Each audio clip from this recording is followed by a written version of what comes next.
Hey guys, Chris from the Chris and Kyle Show. Just want to let you guys know that we had some technical difficulties while shooting this episode, so right around the 35-minute mark, the video will drop off. The audio is just fine, so feel free to keep listening, but the video will drop off at that 35-minute mark. Feel free to roast us for our amateurism below in the comment section. Otherwise, thank you guys so much for watching the episode, and enjoy the show.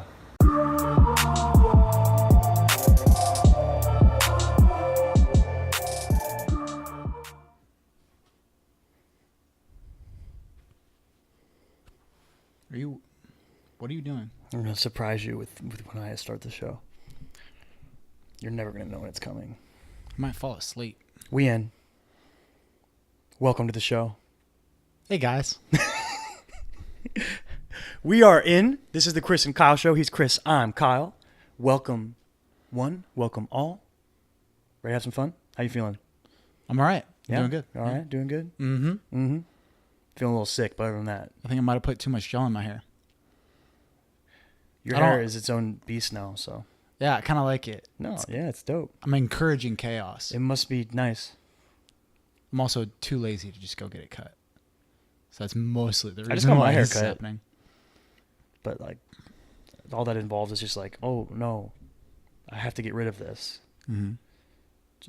So I'm trying to do better to not make any jokes about your baldness. But Thanks. And then I was like, don't even mention the baldness. Don't even mention the fact that you're not fine. going to joke about the baldness, because Listen. even that is kind of going over the line. But I did it anyways. Listen, part of the show is being self-deprecating. And just because I suffer from a horrible case of hair envy, everyone I see, doesn't mean we can't poke fun at it sometimes. Mm-hmm. Just wear a hat. Trying to become a hat person.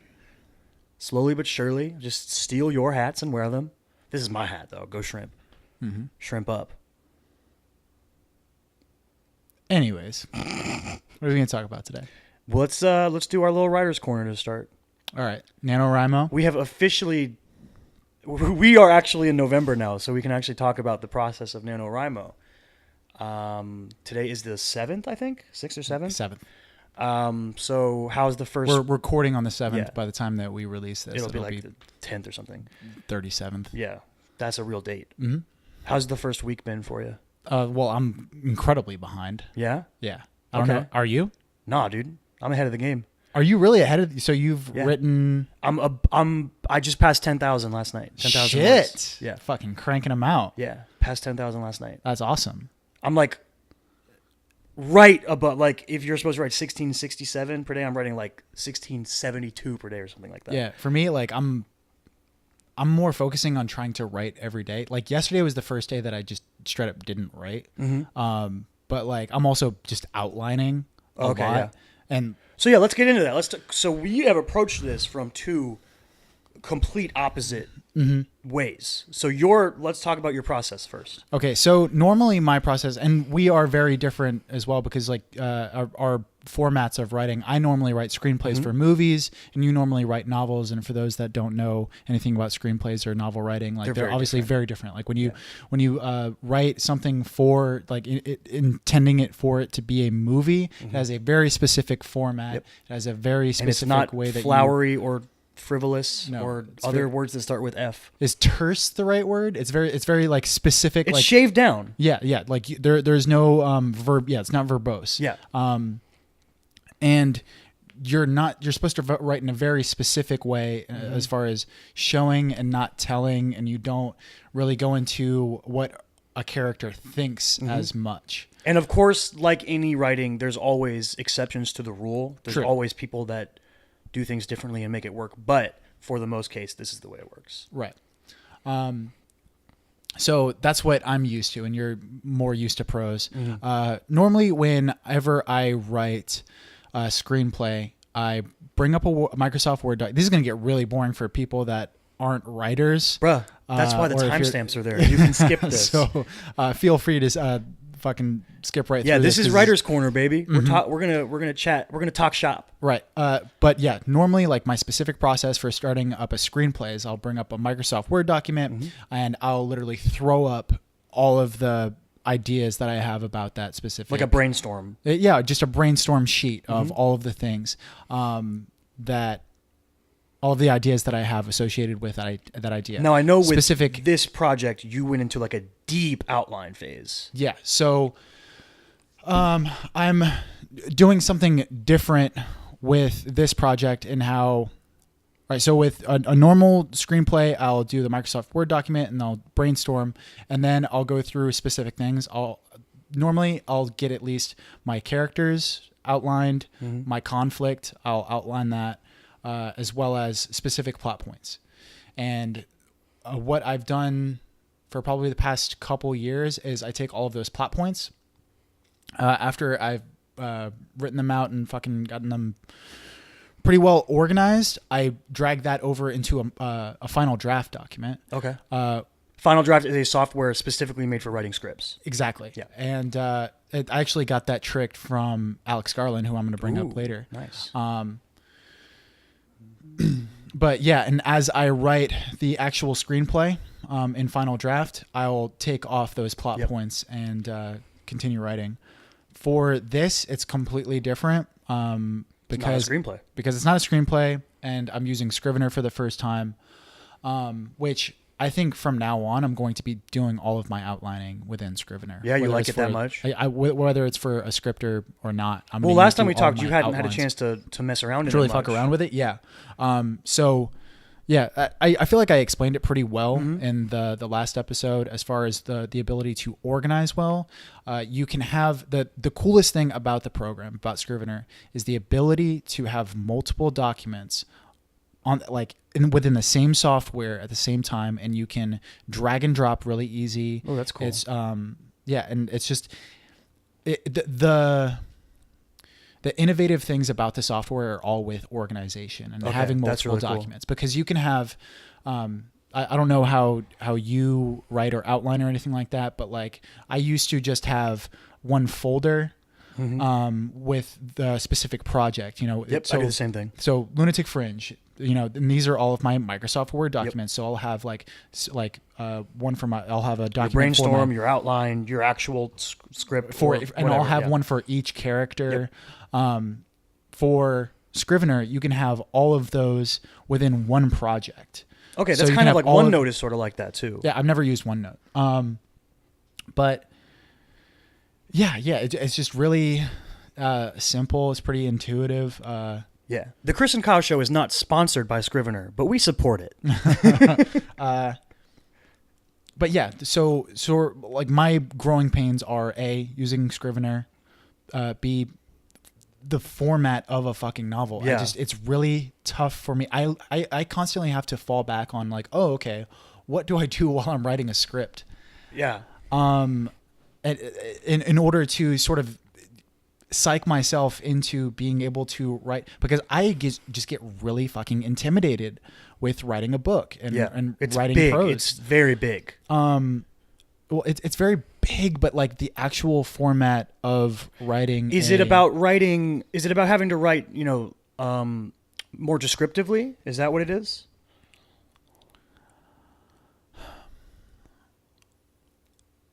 It's weird. Trying to evaluate it is kind of strange, because there's a lot of times during a script when I have it all fleshed out where I'm like, man, I wish that this was a regular book where I could just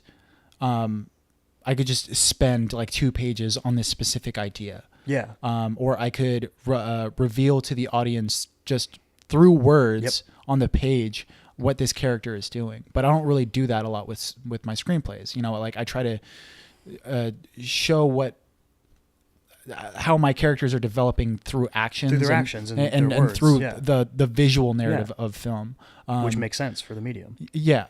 But it's like when I am just starting out with a novel, I'm like, oh man, I'll never be able to achieve that. So it's like the format of novel writing is shitting on my ability to write, and it's intimidating me. Have you thought about just writing through the story as bare bones as possible, as close to script? I've already done that. Well, because your outline is so So inclusive. the first day, I spent like my 1,666 words. I spent it just writing down like all of the plot points and sort of. But in really deep detail, right? No, not deep detail at okay. all. It was, I mean, that the first day I was just like, I'm just gonna write I'm gonna write my words, and then you just get through the entire story with just this word amount. Mm-hmm. And then since then, I've been using this outline that I got from a guy named Christopher Downing. He wrote something called the Foolproof Outline. It was this is a book. Yeah, it's a book. But the book is explaining the outline itself and how to use it. And he uses Scrivener and has a template for the outline through Scrivener already that you can find online. That's cool. Yeah, Christopher Downing Foolproof Outline. And it's really extensive. This outline is really extensive. And I think that I'm just going to keep leaning on the outline throughout the entirety of the NaNoWriMo. Yeah, for sure. Because I'm literally like going scene by scene, and at the bare minimum, you're going to have 500 words with each scene, just going through the outline itself. Yeah. So even if I tackle a couple scenes a day, I mean, it's going to leave me around 1,000 words. I'm trying to not stress out too much about the number. About the number. It's more about writing every day than it is. Yeah, it's more about writing every day. And plus, we're both in this like huge transition period. I'm getting out of the Navy. We're moving to LA pretty soon. Yeah. So I'm not stressing out about it too much. And I'm reading a book right now called The Writing Life by Annie Dillard. And she's a Pulitzer Prize winning author. And she wrote this book of essays about her like perspective as an artist and sort of the ideas that you go through as a writer, and the struggles and pitfalls and shit that you have. And fuck, why did I bring that up? Is this helping you sort of wrap your mind around not stressing about the word count thing and more about the just getting as long as you're getting something out? Literally, she brings up the fact that it takes years to write a good book. Yeah, for it sure. It takes years. I mean, so like the idea of like being able to write one in a month. I mean, it's really just about the work. And, NaNoWriMo is not about, for Yeah. anyone out there who's participating along with us and feeling similar struggles, or anyone just curious. NaNoWriMo is not about writing your masterpiece. It's about getting into the habit of writing every day and having a goal to push you there. But like as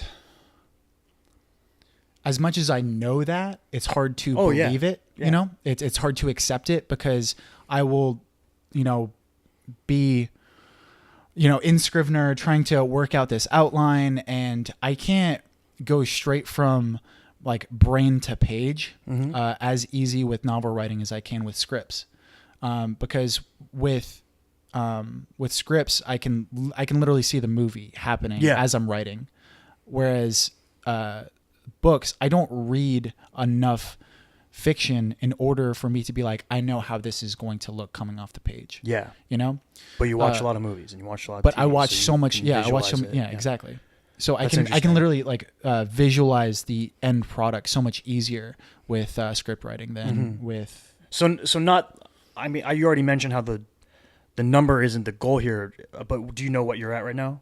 Do you know what you're at number wise, or are you just not even paying attention to it? I'm probably like at like 2,500 words. Okay. So I'm like super behind. But does that include all your outlining and everything, or no? Yeah. Oh, okay, cool. Yeah. But you have the story like fully mapped out. Yeah. Okay. I have the story fully mapped out, but I also don't think that I'm going to be able to get 50,000 words out of it. I think that I'm probably going to end up somewhere around like 20,000 words. You mean just through by the end of the month, or by the time you're done writing it? By the end of the month, I would be happy if I got 20,000 words out. I also know that 20,000 words is going to be like the most bare bones of like getting the plot down and not having any description at all. Yeah. Yeah. Nothing wrong with that. That's what revision is for. Well, yeah. Well, and it's just also what I'm used to. I'm used to writing, 19 to 25,000 words with a script. Well, yeah, a script is, for a film about 90 pages and not a lot of words per page, whereas a novel is obviously longer than that. I'll talk about so like I said, we kind of came at this from completely different approaches. I completely changed my idea for the story I was going to do in the first place. We had kind of decided we were going to do this and do it through the podcast a little bit. And I just kind of went to my old idea folder and I found something that I thought might have worked. And I was like, yeah, I'll just do this one. Well, I sat down and started like trying to plan it before November started. And I realized, one, that I just didn't know if I didn't know where it was going to go enough to write it the way that NaNoWriMo kind of requires you to just bang it out.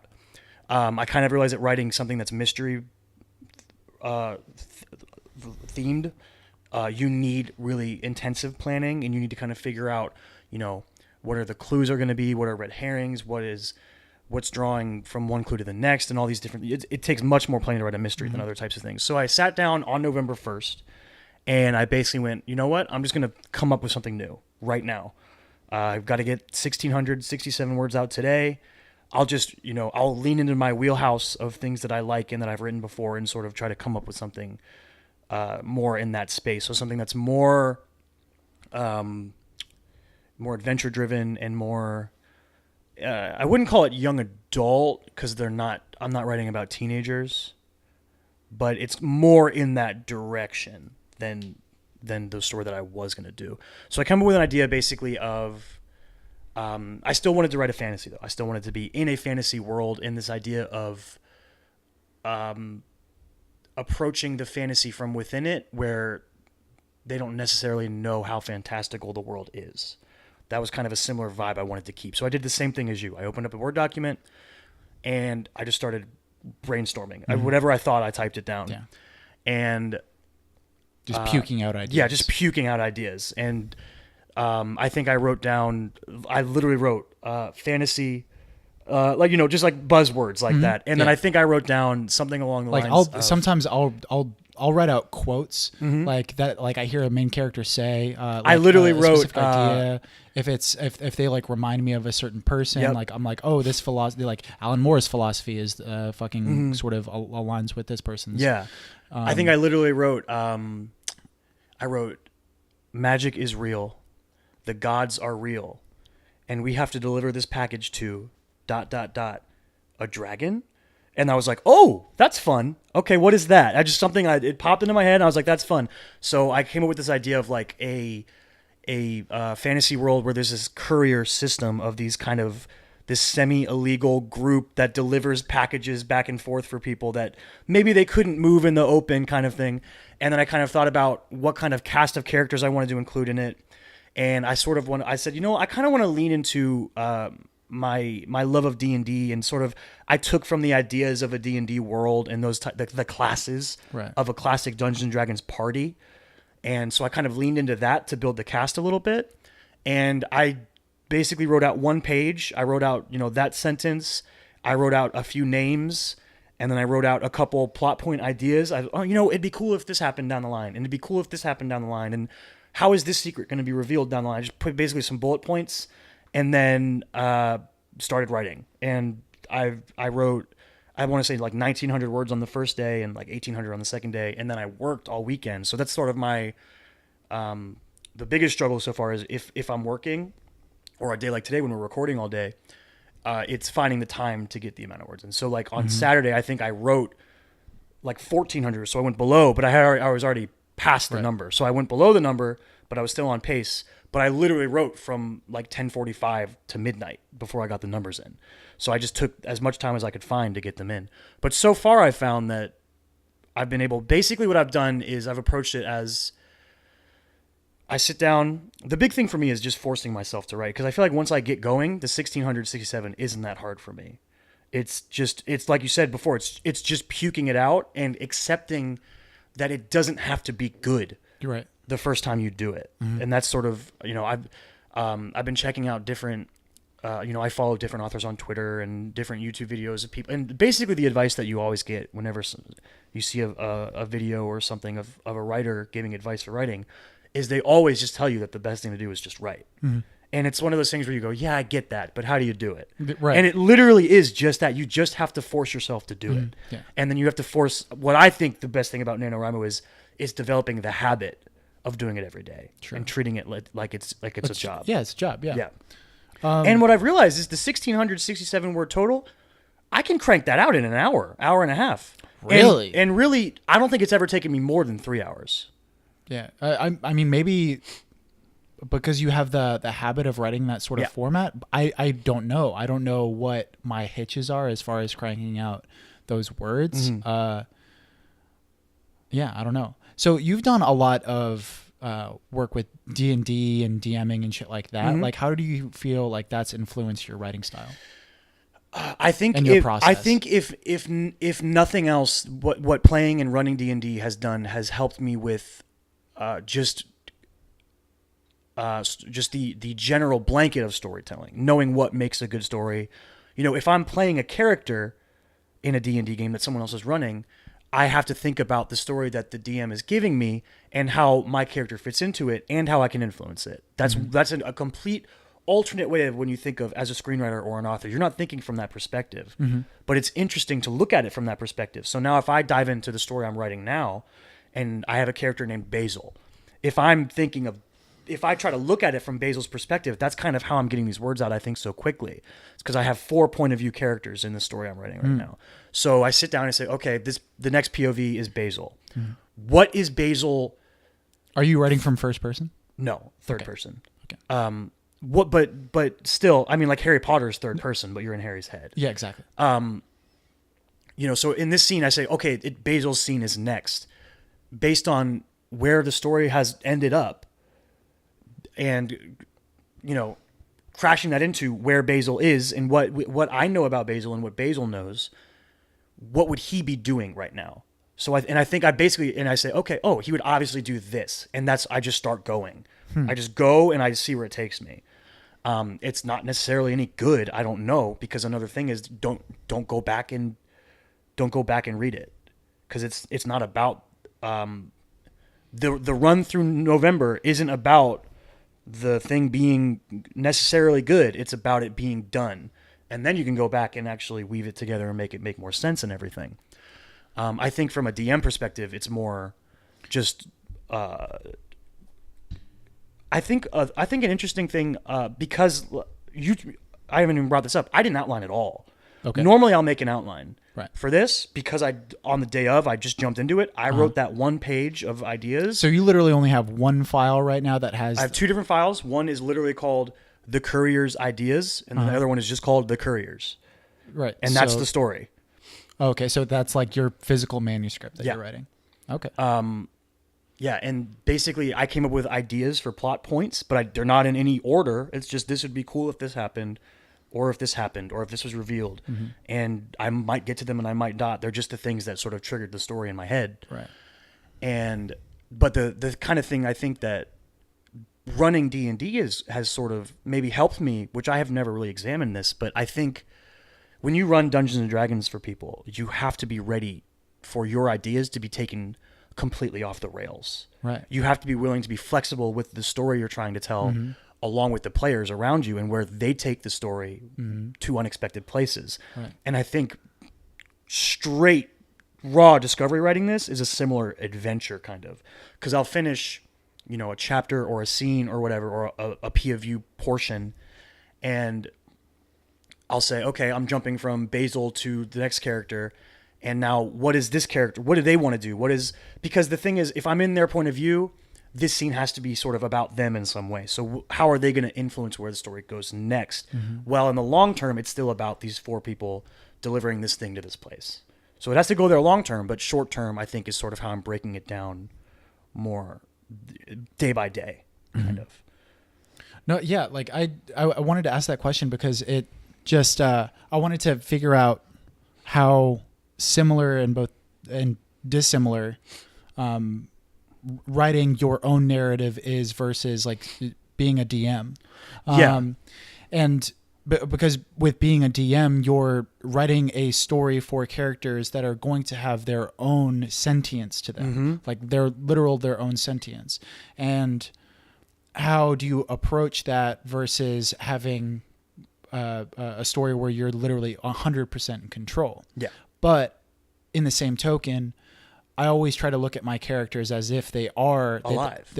As if they are alive, Making and their they own have their own decisions. sentience, Yeah. and they have their own reality to them. Whenever I come to a character that I feel like I might be making two-dimensional, I try to delve into them more, and I feel like the way that I approach characters is the way that I kind of approach people. You know, if I am looking them in a sort of two-dimensional way, it's only because I haven't spent enough time with them. Yep. Have you ever done the thing? I've seen different writers talk about this. Well, they will literally just interview their characters, or do a scene where it's just their character going throughout their own thing that's nothing to do with their story, as a way to try to get to know them better. I've done it with certain things. I haven't done that as much with the stories that I've written, but I'll do it with video games. Okay. So say Like you're playing Skyrim or something? no, well, not Skyrim, but with 2K, right? Oh, okay. Okay. So, with 2K19, Yeah. Like, or any 2K game, that NBA basketball game, if for those that don't know video games well. But you can play in like a My GM mode. Yep. And the GM that I created, his name was Cash Dukin, and he was a half black, half Japanese guy that went to MIT and then played for the Warriors, and then after his career with the Warriors ended up becoming a GM.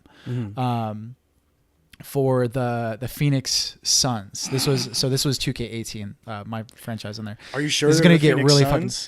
fucking? So they ended up going from being the Phoenix Suns to the Seattle Super Sonics. It's like a narrative that 2K puts in there for you, where you can make the decision to have your team stay in their current city or move to the Supersonics. Bring back the Supersonics in real life. So what ended up happening in my franchise is my team sucked for the first year, like anybody does with their franchises in their sim the first sports season games. so you can get who you want. You sim the first season so that you can have a really good draft pick.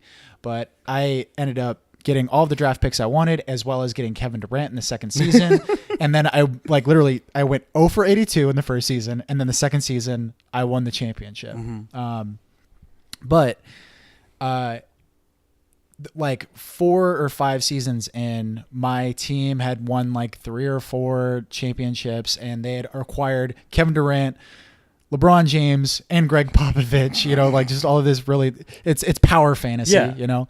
But I remember one day driving to work, and I listened to an NBA podcast called The Low Post. It's hosted by an ESPN reporter, Zach Lowe. And it's a really good podcast, my favorite basketball podcast. And in my head, I listened to a podcast between Cash Dukin and Zach Lowe. Who was he talking to in real life? Huh? Who was he talking to in real life? Well, there wasn't anything playing on the car's radio. Oh, gotcha. It was quiet, but the voices were in my head. Oh, I thought you meant you were listening to it and you pretended the person he was talking to was Cash Dukin. No. This is even weirder than that. No, it's even creepier. I got to, so I was listening to my own head. Yeah. In reality, there was complete silence. Yeah. But yeah, fucking Zach Lowe was asking the normal questions that he would be asking anybody within the current narrative of my 2K franchise. And it was crazy fun. Just writing, because it was literally just writing dialogue between the back and forth between them. Nothing actually like hit paper or anything, no, it was just but it was just existing in my head, which is 90% of writing, which I don't know how you feel about that, but I feel that 90% of writing happens when you're within your head. There are certain days that are thinking days. There are certain days that are typing days. Both days are writing days. I love that quote. Yeah, that's cool. Yeah. I think for the most part, I agree with you, but for the specific thing I'm doing right now. For NaNoWriMo? It is, for NaNoWriMo, it is avoid the pitfall that a thinking day can become, which is just, I'm just sitting there thinking and not getting anything done. True. Yeah, because I think there's a danger in that. I think that there is a danger potentially, but I think that the ideas that Stephen King brings this up in On Writing about how he doesn't write down the ideas that he has for his books because the best ones always, like, he'll remember. Yeah. Which I think that there's a pro and a con to that, because you might just forget a really You might good think idea, of something awesome, like, and then just forget about it. yeah, like you're falling asleep and you think of something cool and you go, I'll put that down in the morning, and when you wake up, it's gone. Yeah. But I do like thinking about things for a long time and then writing about them. I like the current thing that I'm writing for NaNoWriMo, I've had in my head for at least 6 months. Yeah. So I like dwelling on things. Well, and that kind of getting speaks know to how them. you were able to map out the whole story already. Yeah. Whereas I have no clue what's going to happen in mine. I had another thing I kind of thought of is, like I said, I normally outline things, but something I kind of like about what I'm doing now, and I don't outline in super detail. It's usually general detail. But I think that sometimes when I outline something, or when I come up with an idea, or like, God forbid, I come up with an idea and I go, oh, that could be like a trilogy or something. And then you put like, oh, this is what could happen in all 3 books, or this is what will happen by the end of the story. In my head, a part of me is like, okay, that story's done. I know what happens. Has that ever happened to you? What do you mean? So that story is done. What do you mean? Sometimes I feel like if I come up with the whole story before I write it, in my mind, I've already told it because I know what happens. So it feels done, even though I haven't written it. Okay, so if you haven't typed it out, you've already thought up the story, you've gotten to the end, and you feel a sense of achievement. A sense of finality. Right. Not achievement, because I know I haven't written it. Okay. But I go, oh, I know what happens. Like I feel satisfied in the experience of the story. But there's a closure there. Like you... Yep. I know how I want the characters to feel, and I know how the end should go, and I know what will happen to how the bow will be wrapped up, and I feel a sense of closure. Do you feel like that robs you of the craving of writing? Like, the motivation I think it robs. to write? Yeah. I think it robs me of the. I like. I don't remember the exact quote, but I like the idea that you should never rely on motivation to write, because you'll just never write, or you'll write for a week and then you'll take 6 months off. Yeah. I do think it really does need to be a habit and something that you make yourself do, which is something that I have failed at multiple times at making it a thing. Right. I'll go through 2-month periods where I write a lot and then not write for 6 months at all. And I think part of it is that sort of thing where I'll come up with a whole story and where it's going, and I think I will. I'll have this sense of closure, and then not feel the need to finish it because I have that weird satisfaction almost. We back. Sorry about that, guys. It's all good. Time change. Couldn't get as late into the night with the natural light. Yeah. Yeah. Did you try to do that? Nope. It just came out cool. I wouldn't say cool. I mean, you It was accidentally cool. Rhymed. All right. Rhymes Subjective, I guess. are cool. Anytime you rhyme, it's cool. Yeah, say that to Vanilla Ice, dog. So all right, so you were talking about about writing something and sort of having it fleshed out in your head sort of robs you of the motivation of putting it down on paper or putting it down on the screen. Yeah, I feel like I feel like I'm the opposite. Yeah. Of that. Like, I feel like, especially if I'm really excited about the idea, if it's an idea that I feel is really good and I get really excited about it, like, if the only reason that I'll get closure and not want to write it is if I'm like, oh, that's been done before. Okay. Like, oh, like that's not even worth my time, kind of thing. Yeah. But if it's something that I know speaks true to me, that I've never seen before, that I I feel I can do well with, then I'm clamoring to. I think what happens with me is I'll have Write it the down. idea. I'll get really passionate about the idea. I'll plan the idea and I'll go. And then the second I hit that hitch, because you'll always hit that hitch, especially if you're writing a novel, there's always going to be that part where you just can't figure out what to do next and how to get from point A to point B. And it's when I hit that hitch where I'll and then maybe I'll hit that hitch and I'll go take the day off, then you take the next day off, and then a few days pass by and you haven't written, and then you go, oh, should I go back and approach it? And you go, but then you just, in the back of your mind, you go, but I know what happens. And it's this weird, it's not satisfying because I want to write it, you know what I mean? But it's this weird sense of closure that makes you almost forgive yourself for not finishing it. It's weird. I think it's something because you know what happens. Yeah. Huh. I feel like that's... It's something that I need to figure out how to overcome. It's not a good thing. I was going to say the opposite. I feel like that's kind of healthy in a way. Because... So Quentin Tarantino brings up how a big problem with writers, especially screenwriters, is how they're so oriented in the result. They're very result oriented. You know, I need to get this screenplay written this weekend and fucking crank it out. Whereas he comes from an acting background. Okay. And being an actor is no wonder he's so good with actors.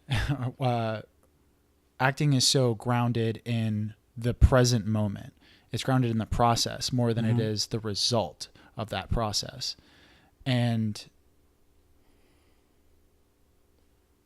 it's something that I know that I've confronted with writing, because I mean everyone gets that. Like, fuck, if only, like, I need to write another screenplay. I have this screenplay idea, and I need to write the rest of it. You know, I need to write the, and a lot of times you sort of forget about the benefits of enjoying the process and trusting the process. But yeah, and that enjoyment is very fruitful. Yeah. And, I feel like that is what you just described is sort of rooted in that, in that enjoying the process. Like if you've already gone through it, then why go through it again? Kind of thing. I don't know. That's just how I interpreted it. Yeah. I don't know. It's weird. It's obviously not good for finishing things, and you have to finish things. So. I think maybe finding the balance in it is the key. What's crazy is how different so many different writers think, even like super successful ones. Because Aaron Sorkin said that you shouldn't write on days where you're not in a good mood. He said you should only write on days when I'm like, well, then I'd never write. Sometimes it just comes across as like, maybe that works for you, but I don't think it will work for anyone else. Right. You know, not everyone can be prolific with their output. Well, that, and also there's so many people who are just steeped in their own emotions, and that's where their writing came from. You know, like they're. Well, yeah. If you don't feel happy, but that's where your story is coming from, do you then not write when you are happy because it's gonna mess up the tone of the story? Yeah. If you're Aaron Sorkin, I don't know. That's a weird. Yeah, I don't know. I mean, for him it obviously works, but I don't think that would work for me or you. I don't know. And he also doesn't write very emotional things. Like that's true. I wouldn't say very intellectual. It's very intellectual. It's very wordy. But it's not without emotion either. No, like definitely not. There's a huge like. I mean, Andrew Garfield smashes a computer for a reason. Yeah. In the social network. And just there's a really human element to it. Like I've read a lot of Lovecraft for the thing that I'm writing now. And he is, I would say, very devoid of human emotion and like connection with people. Like his dialogue isn't, it's very like wordy and verbose. Like the way that his characters talk aren't very, it's for sure not natural. And I don't know a lot about Lovecraft, but I've heard that he was very isolated as a person. And I feel like that sort of stemmed. It shows in his work. Yeah, it shows in his work. Which is like the one thing that I kind of don't like about his writing. Like it's fucking. I really like Lovecraft. I don't read a lot, but I have read a good chunk of Lovecraft. A good chunk of Lovecraft, and I like a lot of the things that he does, and that's why I'm reading he's his just stuff super for a reason. imaginative. It's very imaginative, but it's so just steeped in a tone that I really enjoy, and I like spending time there. Yeah. And Well, I mean, he's a dude whose name has become a genre. yeah, That's hard to do. yeah. Lovecraftian. Mm-hmm. I can't think of another genre that's named after a person. Yeah. That's crazy. Huh. Do you have any other? Writer's corner shit. Yeah. Or do you want to jump into some movie TV stuff? We could do that. Yeah. Yeah. Let's talk. Okay? So you love the TV show. Oh my God. Matthew McConaughey, Woody Harrelson. What the True Detective. There you go. I got there. Yep. You love True Detective season 1. Season 1 of True Detective. Have you seen season 2? I have not seen season 2. Not heard great things about season 2. So, for those that don't know True Detective, it's an anthology series. For those that have seen American Horror Story, it's very similar as far as like an entire season is its own story. Yep. And then, there's 2 seasons out right now of True Detective. The first season has Woody Harrelson and Matthew McConaughey, and the second one has Colin Farrell and Vince Vaughn. Yeah. And Rachel McAdams. But I absolutely loved the first season of True Detective. One of my favorite things of TV, and has my second favorite character of all time in either TV or movies. McConaughey. Yeah, Matthew McConaughey's character, Rust Cohle. You've seen... I've only seen the tracking shot scene. Oh, shit. So That's you the only thing I've ever seen from True Detective. I walked home one day and you were watching that episode, and it was at the very beginning of the tracking shot. There are so many absolutely amazing things about True Detective: the directing, the characters, the performances, the tone, the integration of the environment. Like, it's set in. There's also time differences, right? Yeah. I was going to get to that. So like the main reason why I love True Detective season 1 so much is because of the writing. Yeah. What's the That dude's dude- name? The showrunner? Fukunaga? Or is that... Fukunaga, Cary Joji Fukunaga was the guy who directed all of season 1. Okay. But I think it's Nick Pizzolatto. Pizzolatto, yeah. Pizzolatto. Is it Pizzolatto? I think it's something I think like that. Pizzolatto. It's like close to A lot of pizza. a lot of pizza. But yeah, really fucking talented dude. He's but the showrunner. He's very... Or yeah, was. So he's the showrunner, The and creator. I think he writes all of the episodes too. I know that I'm pretty sure he wrote every single episode of season 1. Okay. But one thing that I really don't like about a lot of noir movies and shit like that is they're not very like character based. And True Detective is that. True Detective is just so focused on character development, and I fucking love it. And not only is it is the character development good, but it's someone that I can relate to in Rust Cohle. I'm not sure if I would relate to Rust Cohle. No, I don't think I don't think that you'd really like it. I think I would like True Detective. I think that you would like the show, but I don't think I'd like it as much as you do. No.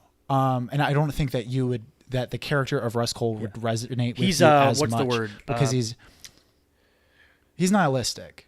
Yeah, he's a super nihilist. Mm-hmm. Yeah. Whereas I'm super optimistic. And we just recorded our Ladybird episode, which will be coming out Thursday. Yeah. And we talked about how there's a character named Kyle in Ladybird that there might be like a small piece of that character like inside me somewhere. Yeah. You know, I could see myself saying and thinking the same things of that character. Russ Cole is like that too, which is kind of dark if you've seen True Detective. He has a very nihilistic and what Woody Harrelson would say, Woody Harrelson's character would say in True Detective, he would say that it's pessimistic, but Yeah.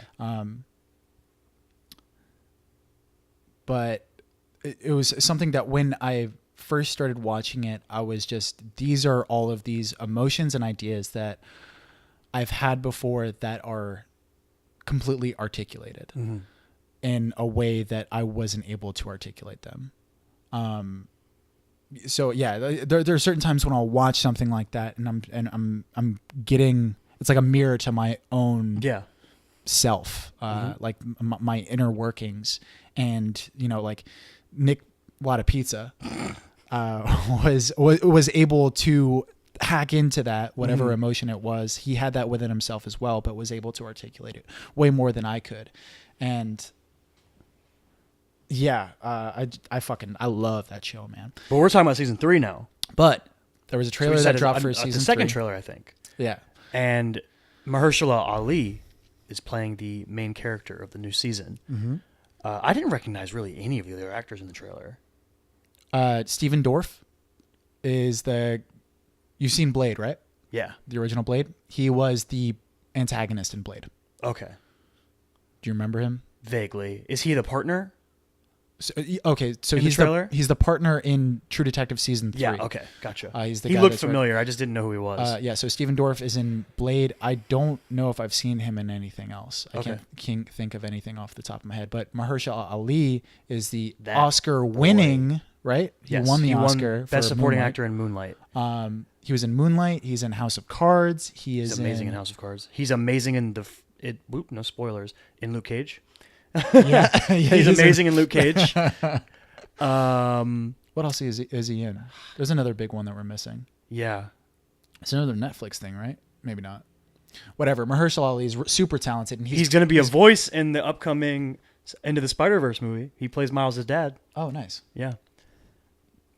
But he's a hella dope actor. But dude's enthralling to watch. Some of the exciting things in season 3 that I look forward to. I should watch season 2. Yeah.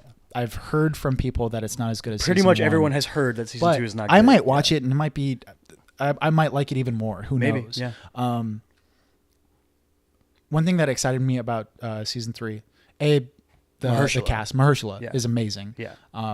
He's like the perfect choice to me. Like, I don't know if I would have thought of it if you would say, "Hey, who would make a great, star detective for the 3rd season of True Detective?" And I might not have thought of Mahershala, but the second that I saw Mahershala, I went, "Oh, perfect. Yeah, perfect. Fits. Yeah." The cinematography looks incredible. The music sounded great to me, and they're going back to that the structure, that non-linear structure that worked so well. Do you for know them that doesn't happen in season 2? Huh?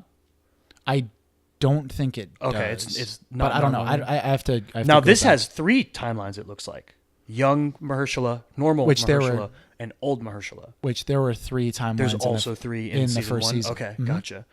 Yeah, because there's like junkie Russ Cole, cop Russ Cole, and so another Russ Cole. It's Russ Cole, like when he first shows up, and like him and Woody Harrelson getting to know each other, and then it's a couple years ahead of that, Okay. and then it's like 10 years ahead Junkie of that. Russ Cole. But they go back and forth. Okay. Like the whole thing is, so like the first half of the season is like bookended with showing all 3 of those timelines, and then those first 2 timelines like basically end, and then that second half of the season you're left with that final timeline. So you don't, so you have that cool bookending format of in the beginning half of the season, but in the second half of the season you have that uncertainty of that.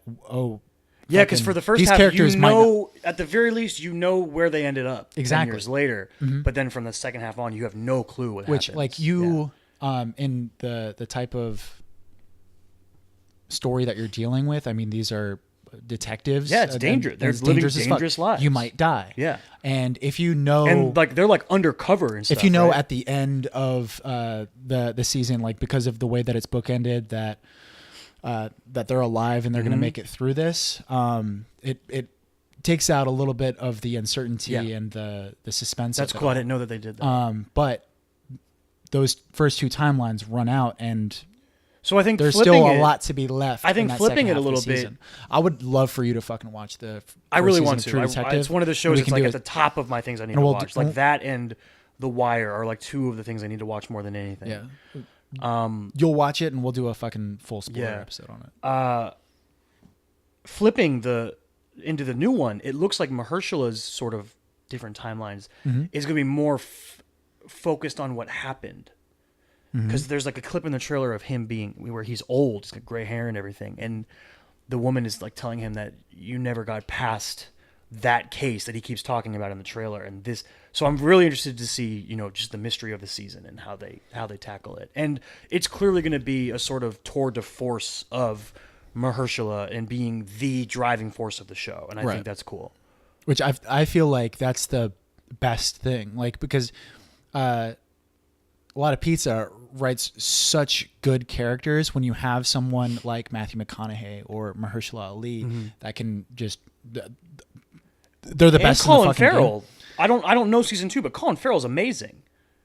Would you put Colin Farrell in the same league as Matthew McConaughey or Mahershala Ali? I don't know if he's that good, but he's great. I haven't seen The Lobster, but I've heard The Lobster. He's hella dope. I've seen The Lobster. Yeah? The Lobster is a very I've heard I wouldn't like The Lobster. No, you would not like the Lobster. It's like literally all of the performers are sort of talking in the exact same way, and it's super dull. Okay. It's very dull language. It's not. The Lobster is good, and it's really interesting for its ideas, but it's not something that you will enjoy for the performances, because the performances are sort of robbed by the way that they are presented. Yeah, the way that they're presented. But I don't know of any. I haven't seen anything that Colin Farrell is in where I've had that sort of reaction. I've seen plenty of things that Hershel is in. Yeah. Plenty of things that Matt McConaughey is in. Even Matt McConaughey was somebody that, like, even when he was just this heartthrob actor, that I was like, this guy is better than this. What most people think of him. Yeah. A lot of people just think of him as the shirtless fucking surfer. All right. I mean, it's kind of like, I see him. Yeah, it was crazy, his explosion. What maybe 5 years ago or whatever it was, when he just flipped his reputation on its head and became this super legit. There's a period of like 2 or 3 years where he was just he did all of these Dallas Buyers Club, Mud, Interstellar, True Detective, Interstellar. He was doing all of these just really critically acclaimed. Fairy Dust. What movie is that? Wolf of Wall Street. Wolf of Wall Street. Yeah, but I mean, there's no disrespect to Vince Vaughn or Colin Farrell. Yeah. I don't think that they're in the league. That class? Yeah. Makes sense. But yeah, I got really excited for it. I would fucking, the hype is real. Yeah. Yeah, I'd like to watch at least season 1 before season 3 comes out so I can watch season 3. What was the other thing we're going to talk about for movie-wise or TV or something? Oh, the next Coen Brothers project. Ooh. Big Coen Brothers fans. They have a deal with Netflix where so they had an agreement to make a movie with Netflix. Mm-hmm. That's very exciting. I can stream a Coen Brothers movie right away. That's awesome. They ended up, I guess their idea ended up being so much bigger than they expected. I don't know how the process happened, but essentially they're releasing, I think it is a 6-part movie is basically what it ended up being. It's this long thing. It's called The Ballad of Buster Scruggs. And the second trailer just came out. And you hadn't even heard of it before, right? No, I think I might have heard of it, but like there's a lot of things that you hear about and then you forget. Yeah. But I think the podcast that I listen to a lot that talks about movies, the Film Vault, they talked about it and how, because I remember them talking about Hail Caesar as well and how like they were kind of disappointed with Hail Caesar. Yeah, I never saw Hail Caesar. It seemed like it kind of flew under the radar. I saw it. It was a movie that was designed for a very specific audience, and it wasn't very like far-reaching. It was a love letter to old Hollywood. Yeah, to old Hollywood, and in a way that La La Land is, or different. But no, because La La Land is like more palatable. Palatable. Yeah, that was right. You got it right. Yeah, palatable. Good work. To a bigger audience. I love There's music and like there is a couple scenes in Hail Caesar that are fun, but there isn't a lot of that. Okay. It's not bad. It's just it's for a specific kind of. Is it goofy George Clooney? It seems like it's goofy George Clooney. The shit that I remember is George Clooney in that movie? Yeah, definitely. What? No, because I think he's in it, but the main character is. He's in the trailer. He seems super. He's like kidnapped or something in the trailer. But he's not the main character. The main character is the guy from he played Cable. Josh Brolin. Josh Brolin. Yeah. Thanos himself. Unless I'm like completely getting that wrong. I think but I think Josh Brolin was. But so we just watched the Buster Scruggs trailer before we started recording. But what you excited? You like another Coen Brothers Western? It seems alright. It seems fun. Looks like a lot of fun to me. I'm not super excited. I'm not a big Western guy either. Okay. Yeah, I'm not a huge Western, but I feel like there's so few good ones now that when they come out, I get really excited for them. It's kind of like anything with pirates. You know, if you make something with pirates in it that's good, I get really excited because we don't get enough of it. Like a lot of the old Westerns I don't really like. Like this doesn't look like that at all, though. Shoot me, please, but I'm not a big like spaghetti Western fan. Yeah. I'm not a big fan of like the Man with No Name trilogy. My favorite Sergio Leone product was Once Upon a Time in the West. I fucking really enjoyed that movie. I'm not a big John Wayne fan. And like even within the Coen Brothers universe, I'm not a big True Grit guy. You didn't like True Grit very much? I really like True Grit.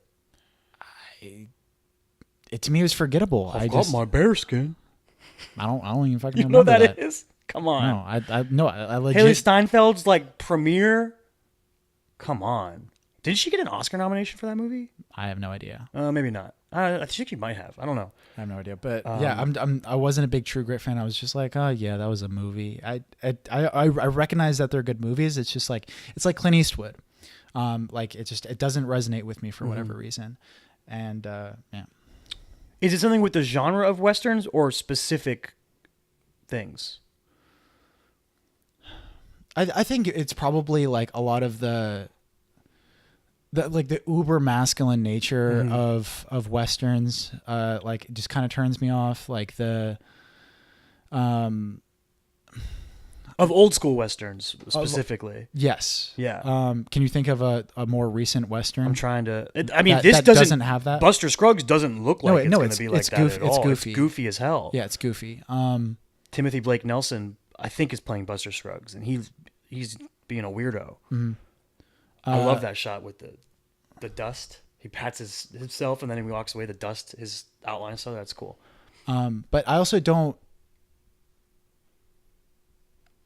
like all out goofy Coen Brothers either. Okay. My favorite Coen Brothers stuff Inside is Llewyn Davis. Inside Llewyn Davis. Yeah, for sure. Me too. I really like Oh Brother Where Art Thou, which might seem like That's I'm contradicting goofy, myself. yeah.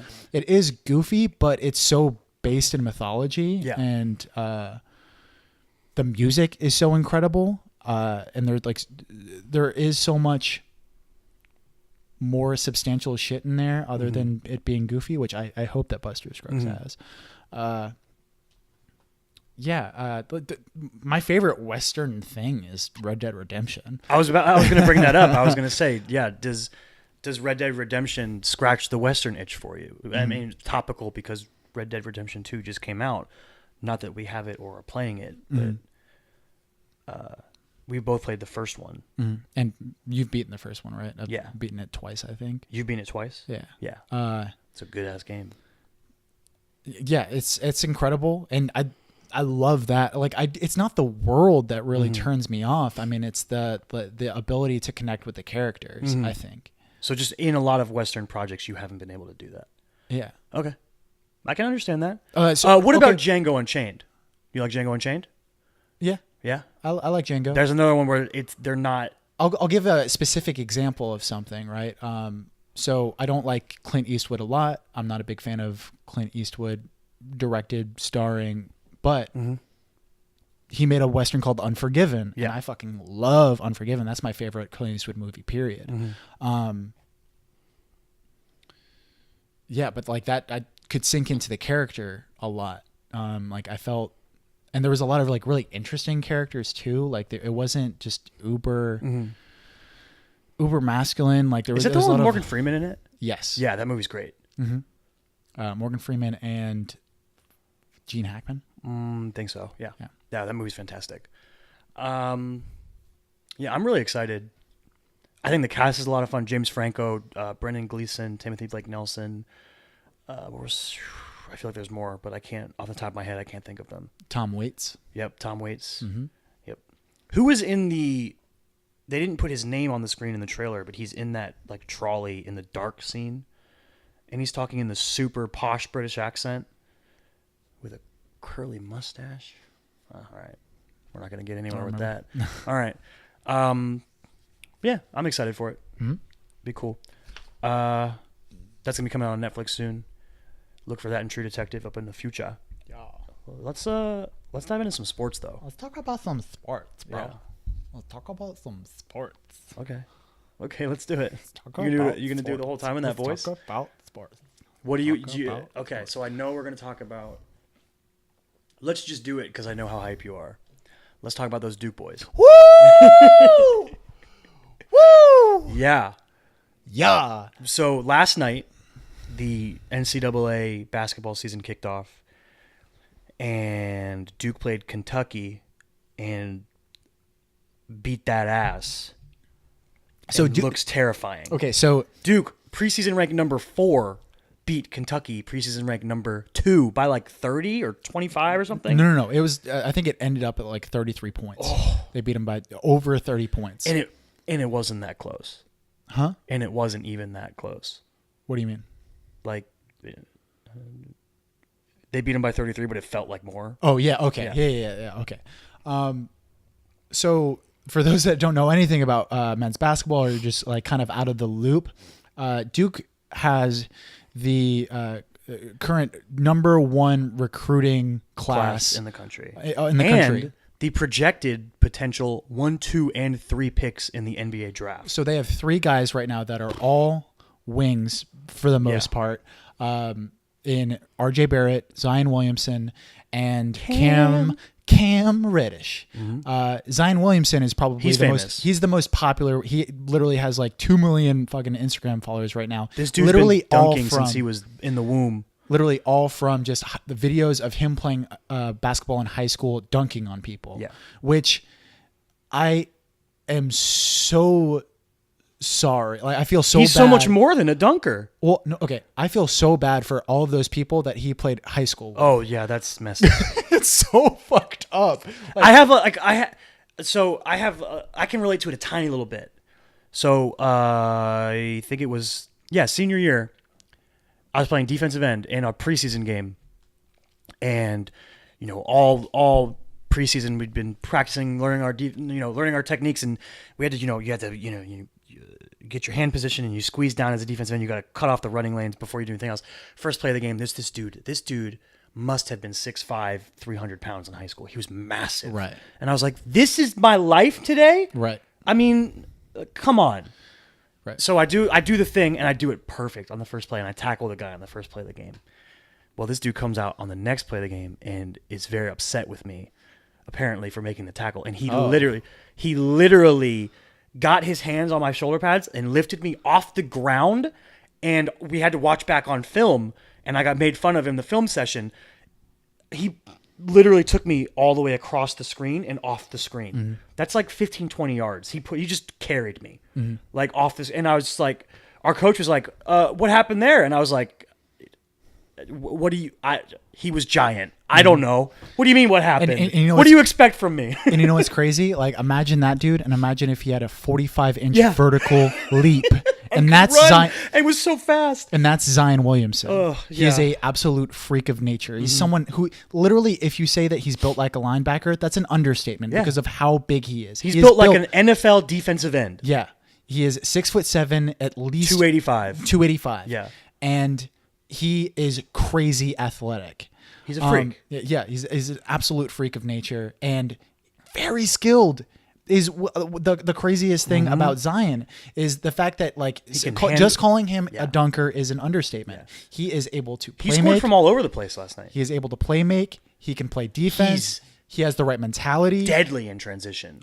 Incredible, like Passing, nuts. not just scoring, but passing, his vision. So my favorite play from last night. There was a lot of highlights from last night. I know what you're talking about. Between the three freshmen, the superstar freshmen that are on Duke.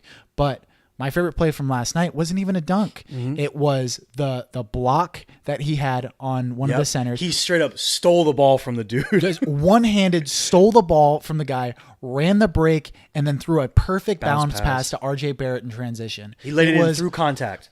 Beautiful. Both of them showcasing skill sets. Yeah, exactly. Just beautiful. And both of them just like got we each other's... we jumped off our couch and we're like freaking out. Because the block was so nasty. Yeah. And then just being able to do that and then being able to beat everybody in transition with the ball in your hand. It's incredible. And then not just the incredible. vision, but also the ability to make the pass. Yeah. These are all things that I think most people didn't know Zion could do. Yeah, exactly. Like because it was nothing. All of these highlights from Zion were nothing but him dunking on like 5'5" guys. Yeah, in exactly. high school, which was like super unfair. And there's a lot of like. There's a lot of highlight culture with basketball and with sports in general, where like you can literally, I can cut up game film of Evan Fournier and make him look like a superstar because he's very gifted as a player, but he's very inconsistent. So there's a lot of times that you can see someone like Kyrie Irving, or an Evan Fournier, J.R. Smith, guys like that. I'm not going to put... Kyrie is obviously way better than those other two guys, but he has a lot of faults in his game as well. Yeah. And he's someone who literally on a highlight film looks like a god. Looks like the greatest player in the NBA. Yeah. But it's weird how that was sort of the inverse thing with Zion Williamson. Yeah. Whereas when you actually see him play in real life, he's more than his highlights. Better than what his highlights are showing because he's not just... defensively minded. Yep.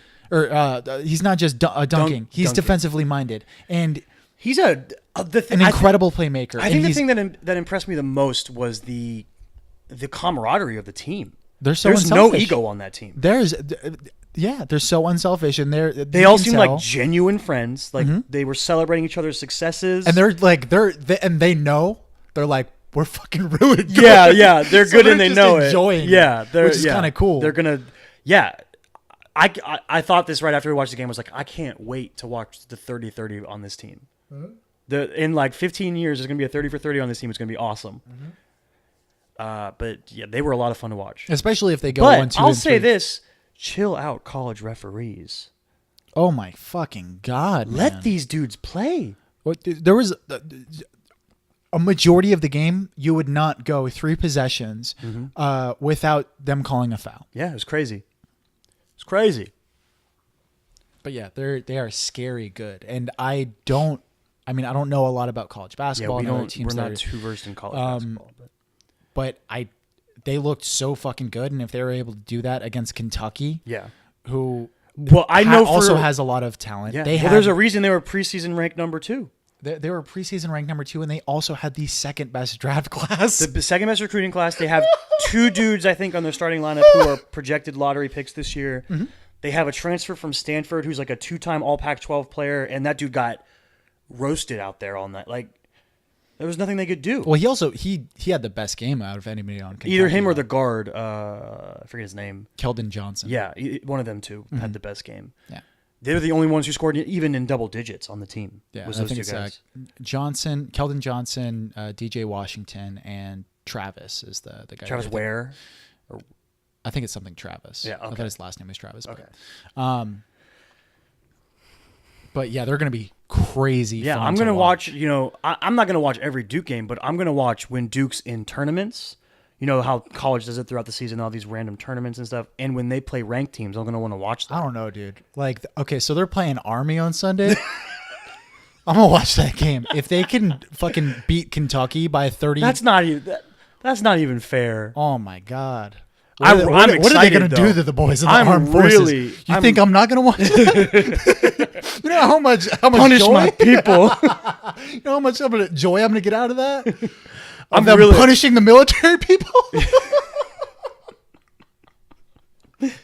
Oh God, I'm really excited for the tournament though, for March Madness with them because traditionally, a team with a dynamic on-ball guard, those types of teams make runs in the college tournament, and I will always shout back to Kemba Walker Hashtag Kemba. I was about to winning me say. $50 in high school because I'll ride or die with that.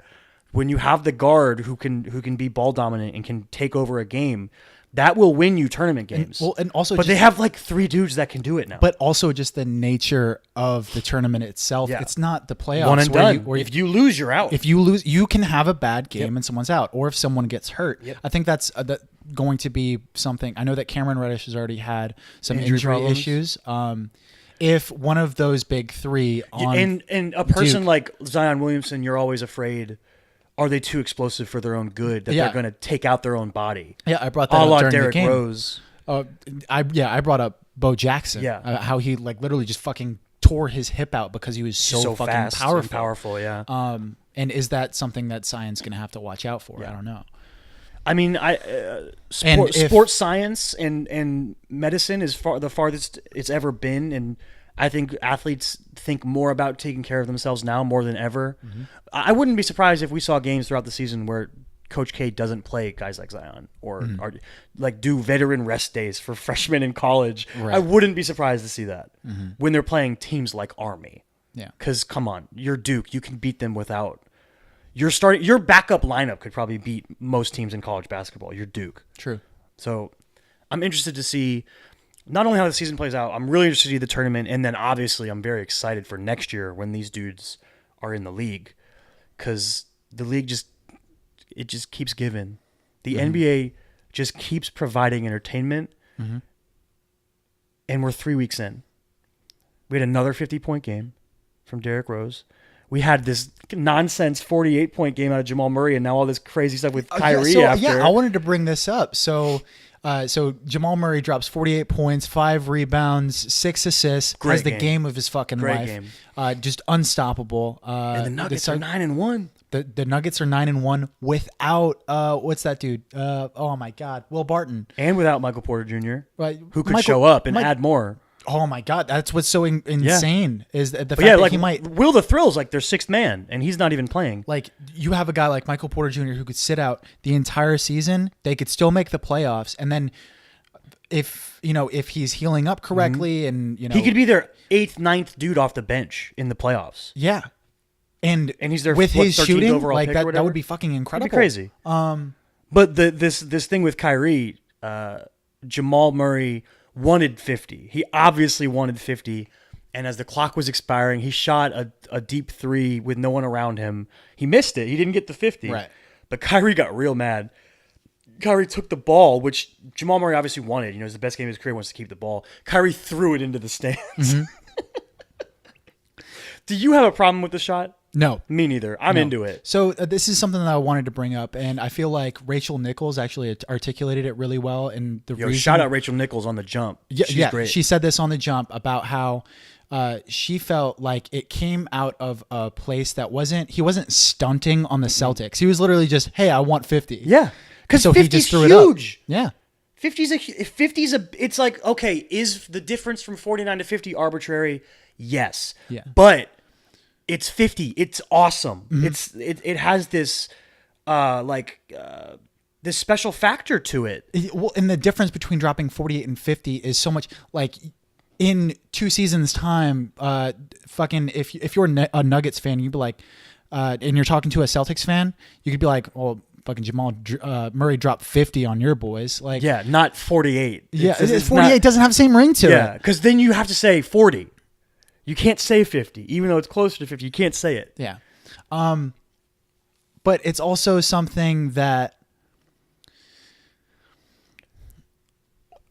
when I see someone that is like trying to stunt, like it kind of bothers me. Mm-hmm. And I would say that, like, how would you differentiate what Jamal Murray did to?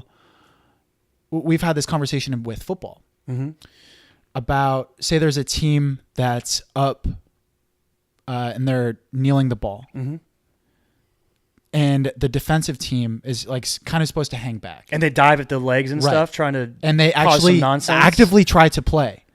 Okay, I have said before that I'm like, it's still a game, you know, like why, Okay, so I'm gonna- wouldn't you keep playing? why wouldn't you like, try? Yeah. So I think one, the biggest difference here is that what the football players are doing is more dangerous. Okay. Not only are you playing a more dangerous sport where your literal long-term life is on the line, True. and there's this brotherhood and camaraderie of taking care of each other's health in the way you play the game, you are then putting that at huge risk when you're diving at dudes' knees, trying to force a fumble on a kneel down. It's just disrespectful of the health of your opponent. But is it always just diving at people's Yeah, knees? that's what they do basically. Or Is it always? or is you it have 100% no, I'm always sure it's diving not, at people's knees? But it's also If you play out the 95% down. of the time, they don't even do anything. They just let them kneel. There was this one time a couple years ago when... Why do they do that? Why do they do what? Why do they? Because mathematically, time-wise, the game is over. Because you Okay. can get the snap and kneel and run out the clock. And it's, You have no timeouts left. There's nothing you can do to save the time. The only hope you have is hoping the quarterback fumbles the snap and you can grab it. It's your Right. only dream. right. And I don't think that's ever happened. I can't think of one time that a quarterback and center have fumbled a snap on a kneel down and it's saved the other team's chances at the game. I can't think of one. Right. How is that different in terms of all Jamal Murray's doing? Not only was he, he was trying to get his 50, but he shot it from so deep. Yeah, it wasn't. Like he didn't. I saw didn't drive I into saw the Bob, lane. Bob Ryan on Around the Horn. Uh-huh. New look Around the Horn, looking good, augmented reality. He said it'd be a different story if he drove to the rim unmolested and laid it in. Unmolested. He said unmolested. Why you gotta and I was use- like, Bob Ryan, you're an old man. You're in the Hall of Fame, but you're an old dude. You're saying unmolested. Yeah, but don't it's use true. verbs Yeah, like that with it's sports. true. It's weird. Like if he had just like gone to the rim and been like, "Ooh, look at me," I still would have been. Me personally, I still would have been cool with it. This is like, oh, let me see if this is gonna go in. Yeah, exactly. And he shot it from like 35 feet or something. It was goofy. No, like, yeah, I still think that in football you should play out the down. I diving I mean, at people's dudes, knees for the probably most not. part, the linemen they come off the ball and Right. they don't do anything super violent, but they still do that. Mm-hmm. And you'll always see, you see it in college a lot. They'll do this thing where they take the snap and then they go backwards. The quarterback will go backwards Mm-hmm. like 5 yards and then kneel. And you'll always see like the defensive ends will come around the edge and he'll wait until they're just close enough and then he'll kneel safely. Mm-hmm. Yeah. I mean, they still do something, but I don't think they should do anything more than they do now. What was that coach's name? The Bucks guy. Oh man, that's gonna drive me Well, crazy. that was That's when we talked about this. This was several years ago. This Mm-hmm. was like 4 years ago or something. he literally had the defensive line like Dive bull rush. toward the ball and Yeah. punch at the ball, and it was dangerous. right. That is wrong. I don't have a problem with coming off the ball in a normal sense, but it's when you're doing the dangerous, attacking the knees and stuff like that, trying to make the improbable happen in that Right. scenario. It's unsportsmanlike. Yeah, I think that it comes down to the like, what is your threshold of being unsportsmanlike, and there's a lot of different perspectives on Yeah, it. for Like sure. obviously, Kyrie thought that what Dude, Jamal Kyrie Murray is still mad about it right now.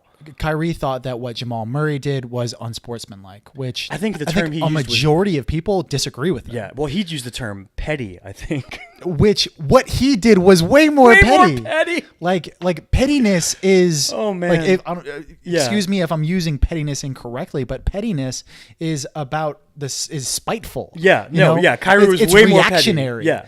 And what Kyrie did was way more petty. Yeah. Literally throwing the ball. Apparently, Petty. Tom Petty. apparently that ball, like, a kid caught that in the crowd, and he was wearing like a Jamal Murray jersey. Oh, that's awesome. So, like the Nuggets are trying to like negotiate with him and his family in order to get the game. Well, ball that's back. cool because they can do. You can come meet Jamal or something. That would be dope. Cool. Yeah, that'd be really cool. That'd be That'd be really a cool cool. story. But I mean, yeah. Kyrie was petty as hell, and it is still being petty. He's still like, shouldn't have taken their. Calm down. I love the argument of, if you don't want to score 50, then guard him. I love that because it's like there's 10 seconds left. If you are as passionate as Kyrie is about him not scoring the 50 and not taking that shot, go guard him. Go stop him from taking the shot. I think it's hysterical. Yeah. Yeah, I had no problem with it. No. Fucking get your 50. I wish he made it. Yeah, well, yeah. I wish I wish made he it. got the 51. But also, he's probably going to do it again this year. Yeah, he's a gang. He's amazing. He's a great scorer. Yeah. But He's another also reason, only 21 years. 21, right? Yeah, he's young as hell. He's only like his third season. Another reason the 50 is so important is because of this explosion we've had of the 50-point games. I think we talked about last time. Clay, Steph had one, and Blake Griffin had already had one. Now Derrick Rose has had one. The most like he had. Not only did Derrick Rose have a 50-point game, he had a career high. The dude who won MVP when he was 23 years old or whatever had a career high. Did you see it, or were you? I was watching it. I don't know if you were watching it. What? When Derrick Rose, No, I didn't you see didn't see it. It was emotional as hell. it. Yeah, I saw the end of it. I don't and the think I interview watched that he did entire- after and everything. Yeah. This is a dude he's gone through so much and has been pretty forward about his mental struggles as well, as being an athlete. No, he hasn't done it in the way that Kevin Love, Kevin Love and DeMar DeRozan. DeMar DeRozan have talked about depression so openly, but he is sort of in the public eye has gone through things where he's basically quit playing before and then has come back after time off, and is clearly someone who seems to be someone who struggles with some mental health stuff. Right. And he was so emotional after he scored those 50 points. And he's also dealt with a lot of Physical problems. physical problems as well as off the court issues. Well, I was going to bring that up next. The very, I would say, poorly handled announcement at the end of the. Did you hear the announcer at the end of the game? So at the end of the game, the camera guy got up close to Derrick Rose, and you could see him crying, and his team swarming him. And the announcer, the Timberwolves announcer, said something along the lines of, "He's a great player, and this is a huge moment for him, but he has these off the court." Or he said, "I don't know anything about it, and he plays hard, and all I know is that he plays hard, but we don't know if what he did was right, and we don't know if he's innocent, and he has a court." Like he said some like the way he phrased it, and the fact that he even brought it up in that moment was so weird, because Derrick Rose has a pending investigation into some sort of assault thing, but something that he's already been cleared for legally and is being appealed. Okay. I'm pretty sure is the story. I'm pretty sure he went through the court system, was not found guilty in any way, and now the person is appealing it or something along those lines. Or I'm not fully versed in it, but it's something that for the most part seems to be behind him.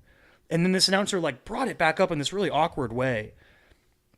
I mean, it was very uncomfortable, but that doesn't mean that we can't talk about the fact that he's gone through these things off the court. That doesn't mean that you can't. Yeah.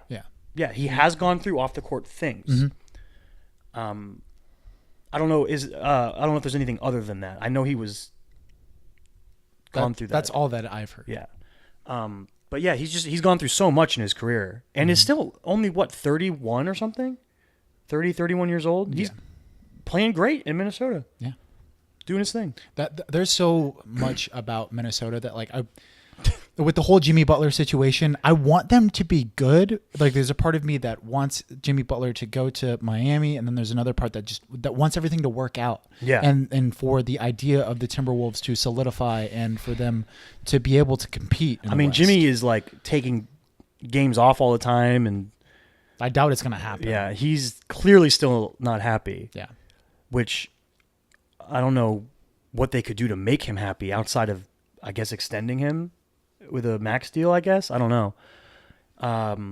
Or getting rid of Karl Anthony Towns or Andrew Wiggins or something. I don't know. Right. That's definitely not going to happen because they're not going to give up the young studs for the 30-year-old guy. Right. You don't think that there's a potential of them trading away at least Wiggins? The reason I would say there's no chance is because he's overpaid. So they're not going to get back. The only team I think that could even possibly do that is the Kings. And I don't think they would. Right. I think if Andrew Wiggins was on a more reasonable contract, then maybe. And I just don't think they would ever trade Karl Anthony Towns. If Jimmy Butler was 25, be a different story. But he's not. True. So something within the realm of the NBA that I wanted to bring up that I thought that was really cool. It's something with news within the NBA that's not really anything about basketball. Former Orlando Magic boy, Bismack Biyombo. I don't know if yeah. I don't know if you've This is read super dope. I don't know if you read this article that was posted on Reddit, but Sports Illustrated released an article about Bismack Biyombo and his charitable work that he's been doing for the Democratic Republic of Congo, which is where he's from. Which is where he's from. Yeah. But basically, what he's been doing is he's been using his $17 million a year. The money that he doesn't, he probably shouldn't be getting paid. Right. But he's using that money for for really awesome causes.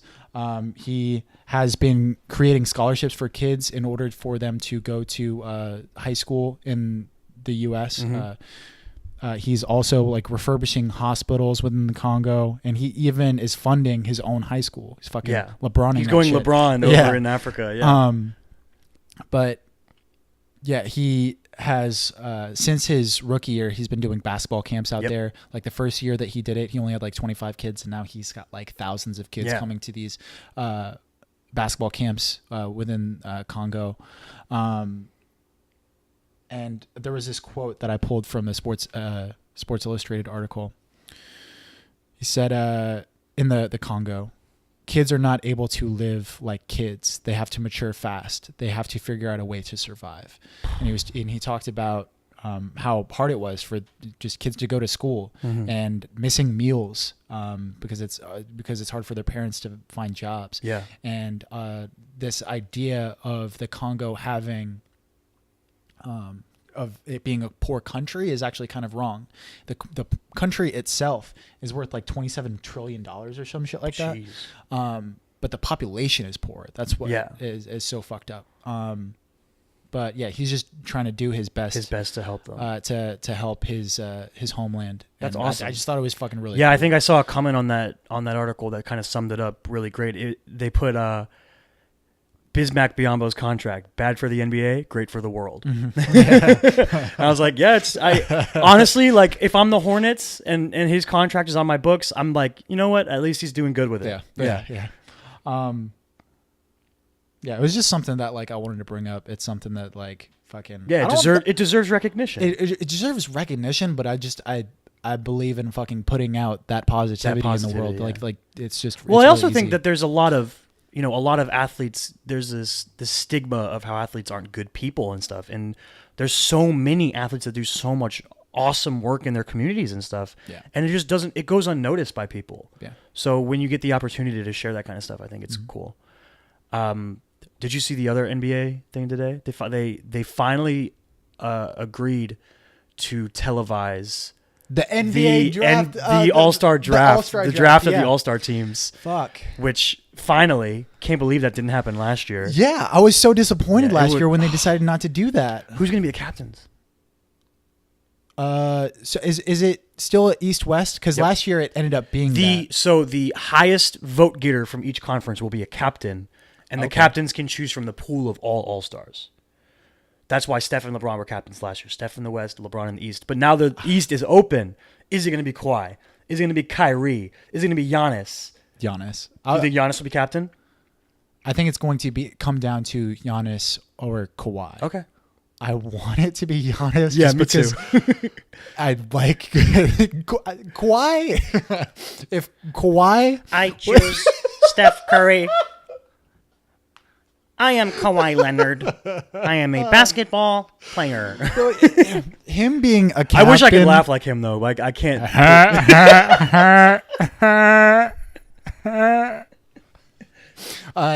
Him being a captain and seeing him on TV would only be entertaining for the novelty of it. Yeah. You know, like Giannis is actually fun. Yeah, he's a got a great sweetheart. personality. He's a sweetheart. He's a sweetheart. He's really funny. He's Yeah. really goofy. Yeah, so it would just be really cool to see like him and LeBron. Although I did see Serge Ibaka said something about he was like, Kawhi is a normal person. Yeah. When you know him, it's just, you know, you get this idea of him from what you see on TV, and he was like, I want to have him on my show so I can show people his real personality. His cooking show? His cooking show, yeah. Serge Ibaka has a cooking show. Who's hungry or something?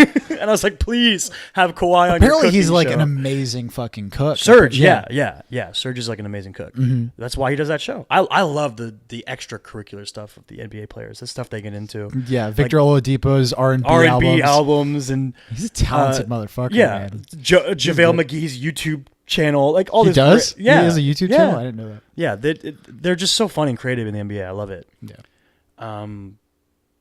But yeah, that'll be fun to look forward to. I don't know if LeBron or Steph will win captain in West, but I would assume it's one of them. Yeah, I would say one of those two, maybe AD if he stays healthy. I don't think he'll ever. No, you're an MVP mindset. This is all-star mindset, dog. This is the people voting. AD would never get as many votes as them. Oh, okay. Yeah. The only Okay, so normal people can vote for All-Stars. yeah. Okay, I didn't know how it's done. Yeah. So like me I'm and pretty you sure can vote for who is an So- All-Star? All-Star starters, are voted for by fans, and then the All-Star reserves are chosen by a combination of coaches and players. Okay, all right. Yeah. Yeah, that makes sense then. Yeah. That it's not going to be AD. Yeah, it's definitely going to not be AD. it's going to be LeBron or Steph, right? You would think, or Clay for the meme. Yeah, it's going to be really. I hope that they fucking line them up. I'm really interested to see the production of it's because this is a TV show. I'm really interested in the production of the TV show. like line them up on a fence like like a dodgeball fucking. Yeah, like sick. a middle school gym class. Yeah. They all have to stand there and get picked, and then whoever's last gets made fun of. I hope they make fun of them. That'd be In sick. like a fun way, like a nice fun, because it's funny, like being like the last picked All-Star means you're the 32nd best basketball player in the world. Yeah. Oh darn. Yeah. Shucks. 30 I don't know. Is there 16 players per team or something? I don't know. I don't think there's 60. Oh, Is there 13 I per wanna team say- or something? Yeah, I want to say it's less than Something that. like that. I don't know. I want to say like 12 or Yeah, maybe 12 or something like 13. that. But yeah, you're a top 30 Yeah. at what you do in the world. In the world, and like the idea that people were like, "Oh man, nobody wants to be humiliated by being the last pick." I mean, nut up, dude. You're great at what you do. You're in the All-Star game. Have a little fun. Yeah. Plus, I just think like the amount of potential, like if Kyrie's a captain and like there's the explosion if he doesn't pick LeBron or something, like just the things that people will do, the different narratives that come will out. come out of it is so fun. Yeah, I love it. I'm very excited to watch and that television seeing, show. Yeah, and seeing how different athletes react to getting picked last or who they get kicked And what kind of picked by. personalities that are there. Like, some people, like, Steph is going to be super fun and carefree about it, and Clay's going to be goofy, and like LeBron will have fun with it. But you also know that like KD will probably just be like KD about it. Russ will be very animated, and then Kawhi will be a robot. Yeah. They'll pick Kawhi first, and he'll go. And then he'll stand there with the same expression the whole time. Yeah, I'm excited for that. You want to talk some UFC? Let's do it, dude. All right, make sure I get all these names right. So this past weekend was UFC 230. Ooh. 230. UFC 230 featured the most wholesome title fight of all time. The War of Carl's Jr. versus Popeyes, the heavyweight title on the line. Can you explain what that is first before you just drop that? So Daniel Cormier, heavyweight and light heavyweight champion, fought Derek Lewis, who we talked about very recently for his comedic almost victory over Volkov. where he knocked Volkov out while exhausted. And he said something about Popeye's chicken afterward. And sprung a relationship, I guess. Popeyes loved that Derek Lewis loves them, and they were talking on social media, and then Daniel Cormier trash talked his Popeyes and backed Carl's Jr. And it just became this really wholesome rivalry between fast food joints. Yeah, didn't they sponsor the fight? Yeah, something like that. Yeah. They were like tweeting during the event, like all this stuff. But on top of that bit, just the wholesome respect for each other they had, and just kind of goofiness they approached the fight with. Ariel Helwani brought this up after the Khabib Conor fiasco that happened at the fight that Derek Lewis won. It was literally the last UFC title, numbered card. It was 229. 229. Where there was all this bad blood and violence that came out of all of this trash talking and stuff, and there was sort of like this a lot of trash talking. You're like, oh, but like, it's just for superficial. It's for the show. It's for the show, but it sort of lost that good-natured quality to it, where you're like, oh, especially after the fight was over, especially all that stuff like the fight was over and shit kept happening. Yeah, and I don't know, got violent you, but and like, scary in a way. But like me, I'm like, stop. I'm immediately like, stop fucking doing this. Like, why are you doing this? When like there's all you see, what us in fucking Buffalo Wild Wings, 100 miles away from this fight. We're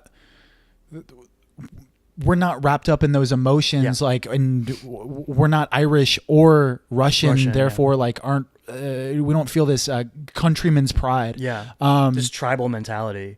Yeah. But coming out of that was the complete opposite. Ariel Helwani said that this is exactly what the UFC needed. Yeah. This wholesome sort of like semi-trash talking. Like, friendly rivalry. Literally both like sitting next to each other in the press conferences, just talking shit about chicken. About chicken, about fast food joints, and like they're literally both smiling while they're doing and then it. complimenting each other for like, their community outreach and their personalities and their skills as fighters. Like they had nothing but respect for each other. Because they both are very lovable people. Yeah, Derek Lewis is known for when the hurricane happened, hit Houston, he was driving around in his truck, like pulling people out of the water. Exactly. I mean, he's just a great fucking person. And Daniel Cormier, through his being an announcer, has shown people how goofy and fun his personality 3 is. years ago. Maybe 4 years ago, before the first John Jones incident, everyone in the world hated Daniel Cormier because he was merely the shadow of John Jones' greatness. Yeah, and it was like a stain on. It was like, get out of here, you're not John Jones. Yeah. And then everything happened with John, and it was still this thing where people liked John more than DC. And then DC started attacking John's character, and it made people hate DC even more.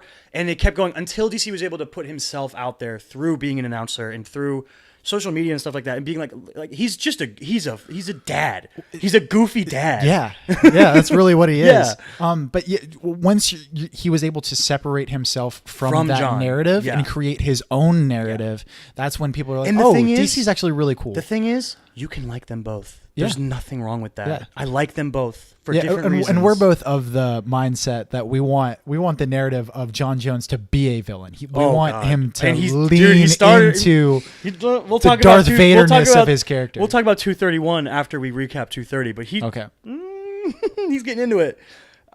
So I just put a couple fights that I thought we should bring up. I said three fights. Yeah, I've got 3 fights as well. The first one is someone you had shamefully never heard of. Israel, the last style bender, Adesanya, fought Derek Brunson, a legit middleweight fighter who's knocked dudes out and been in the octagon with the greats. And Stylebender went in there and roasted ran through him. That boy is good. I mean, that was like Anderson Silva versus Chris Lieben. Like this fucking incredible coming out. At least for me, party, it was a coming out party for Stylebender. Incredible nickname. Yeah, the last Stylebender is a dope nickname. He's incredibly fun to watch. Great personality. His interview after the fight was awesome. He did a great job on the mic. He's fucking. Which that's become its own thing in the UFC, right? what you say after your victory has become its own spectacle and its own like launching off point for fighters. Like you can use your time with Joe Rogan to shoot your shot almost, to get the best fight for yourself. Well, yeah, so to sell yourself. yeah, to sell yourself, to set up a fight that you really want. Yeah. It's a career stepping off point, but it's also an exposition of your personality, of who you are as a human being. Like that's something that UFC has a big advantage of that I want them to lean more into. It's something that the NBA fucking... Yeah, they're the kings of it. The NBA is the kings of it. Yeah. Being able to capture their personalities and use the personalities to their advantage is something that I think the UFC is getting better at. And I think part of it is guys letting themselves not just be the macho, I'm going to knock out whoever I fight, or I'm going to go in there and, demolish. Be more than that. Be who you really are when you're not in the ring, and let us see that. Right. Which I think is cool. Yeah. Whether like Daniel Cormier's done.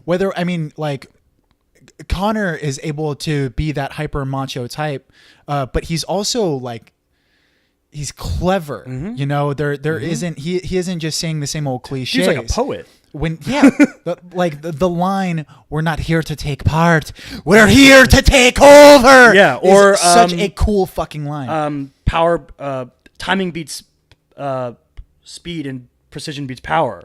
That same thing. It's a dope line. It's amazing. He's very economical with his words to where like you can tell that he wrote that shit before he even stepped into the octagon. Practiced it in the mirror. And I think that's a lot of people, a lot of fighters they either don't care about it or didn't do. I think it's hard to do. It's a gift. And a lot of them just don't worry about that. They're like, let me worry about my fight. Then I'll just... Which is fine. I mean, you don't have to do this, but you don't have to. The people that are going to go above and beyond are the people that excel with the microphone. True. But also knowing yourself. Yeah. Knowing who you are. I think George St. Pierre is a good example. George St. Pierre is very cookie cutter when speaking, but he's also a weirdo. And sometimes when that shows, it's really endearing when you find out that he's afraid of aliens and stuff. It's like, let that out a little bit. But he's very sweet too. Yeah. Like the weirdness doesn't really come through the post fight press conferences as much. I just said it's a sweetness. But someone like Stipe Miocic, like he's just so fucking homegrown. I just won that fight. I'm a firefighter. He talks about fucking remaking his kitchen. Yeah. I feel like every time he fights, he has a new home project he's working on. That is just as endearing as... it's just about being open. And being your yourself, personality being open. Yeah. Yeah. But the shout out to just Stylebender for the coming out party. That dude was... It was incredible. Woo, he was crazy He's good. crazy fun to watch. Yeah. His striking is so good that I'm sort of so worried creative. once he starts getting into these upper now once you get into the top middleweights. 10, the top 10, top 5 guys, can you keep being like that? That's Can where he the keep true being like test, that? But also, like, if he comes can you get across, exposed? Will you get exposed? will he get bent by a certain kind of style? Yeah. Like a good wrestler. Ooh. Like- So if he fights someone perhaps from the next fight, Jacare and Chris Weidman, I'm assuming was also on your list. Yes. That fight was dope. It was an incredible fight. That fight was dope. That was that was the best fight in the card, right? Yes. I was not expecting Jacare versus Weidman to be this lit. I don't want to say brawl because it was very technical, but this striking showcase that it was. So offensive and aggressive, yeah. I don't think were there any takedowns? I don't think there was a single takedown. And if you think about it, if you're Weidman, do you want to go down there with Jacare? Yeah. Obviously, you can take him down. We all know you can. Do you want to fuck You're with an the elite gator wrestler. is the thing. Do you want to wrestle with the gator on the ground? Yeah. For those who don't know, Jacare does mean gator. His first name's Ronaldo. Right? His name's Ronaldo Souza, but he goes by Jacare, which is his nickname. That's why he does the gator chomp. And then, if I were to tell you it was going to be a striking showcase, would you have expected Jacare to come out the winner? I don't know. I don't think I would have. It's hard to. I don't think I would have. It's hard to He remove looked. my. I've never seen him look so polished. On his It's feet. hard to remove my hindsight Yeah. bias from it. I don't think I would have guessed that it would. I think I would have Jacare. assumed that Weidman knocked him out. His- Jacare's older. He's historically is more of a one trick kind of. I mean, in his last few years, he's developed his striking obviously a lot. His boxing was so fucking It was great. crisp. It was great. It was so crisp. His head movement was fucking impeccable. Yeah. He was on it. Like just every precision that you need in that stand-up game. And taking nothing away from Weidman. Weidman also looked amazing. He was I would say hitting he was winning the fight He was hitting until- those short elbows that were doing a lot of damage, and he was doing I think a good job of establishing his size and length. And yet he might have been winning. I don't even know. I don't even remember. It was very close. It was close, I mean, yeah. for me to say that Weidman was even winning, Yeah, it's close. Very tight. it was a good fight. And yeah, I did not expect. I think we'd be a little bit remiss if we didn't talk about the end of the fight. Who was the ref? Mergliata. Weidman was done from the second that punch landed, and he went just completely out, and he wouldn't. And that Jacare looked at him like end the fight, and he wouldn't do it. So Jacare is kind of obligated to keep fighting to not give Weidman a chance. Literally to get back looked up. at the ref, Yeah. was like, "What the fuck's going on?" Ref didn't do anything. Ref kind of stepped up and But was didn't like right stop behind it. Jacare. So then Jacare Didn't stop hit him it. a couple more so times. Jacare threw in a couple of hammer fists, Yeah. and then Mergliata finally. that landed. can't happen. It's tough, man. I think Obviously, I think either Joe Rogan or was it Paul Felder doing the commentary of this fight? I think one of them said it right afterward. Joe Rogan brought it up. Obviously, the job is incredibly difficult and nuanced, but there is no room for error. Like, if there is, it's slim. There's slim room for error. It's like being a pilot. Yeah. The job is hard, but you can't mess up. Yeah. Literal people's livelihoods are at risk by True. taking brain damage in situations like that. True. And repeated trauma. And he was so clearly done. The way that he fell was obvious to me, at least in the moment. I wouldn't say it was obvious to me in the moment. I think that it's really hard to evaluate from outside, and I think that it's something that we should be more hesitant about whenever we're evaluating officials within any kind of sport, because it's so easy to look at a slow-mo replay when you're not in the game, when your job isn't on the line, your career, your livelihood isn't on the line, and you have to make that decision. There's so much more pressure, and it's just so much more difficult. Then they don't have a fucking 7-camera system that the ref is in the octagon with them, and they might not see that Chris Weidman was as dazed as he was. So I give it some leeway as far as This was a fucking really. This was one of the more really tough drastic job. ones I've ever seen, though. You think so? Yeah, certainly. Um, Because sometimes you can, Yeah. and it depends on who it is. Because Joe also did bring that up. Weidman has been through wars, and he's been through, he's gotten through that moment where you think he might be done before. So, as a ref, do you want to give him the benefit of the doubt? But I think the second he hits the canvas like that and does that sort of purely almost animalistic grab, where his fight or flight kicked in and he just kind of grabbed and he clearly isn't in it, he had to jump in and not let those next punches happen.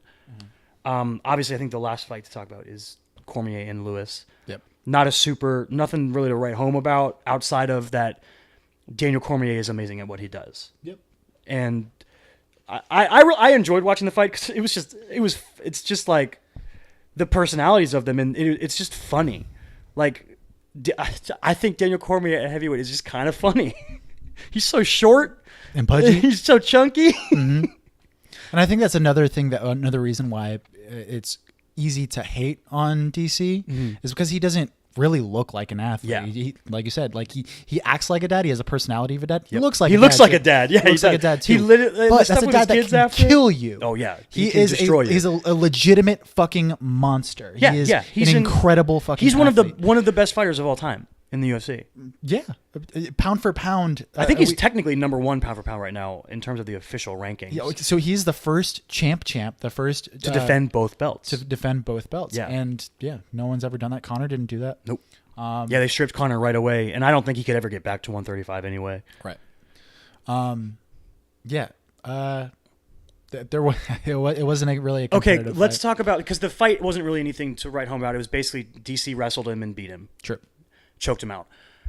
Derek Lewis didn't really have the technique to deal with a wrestler of Daniel's caliber. Right. Let's talk about sex, baby.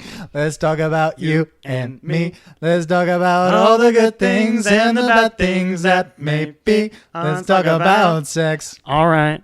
Let's talk about sex. We had to do it. We had to get to that point. Little bit.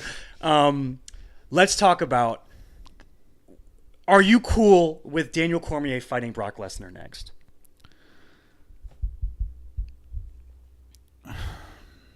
I'm more cool with that than I am CM Punk fighting.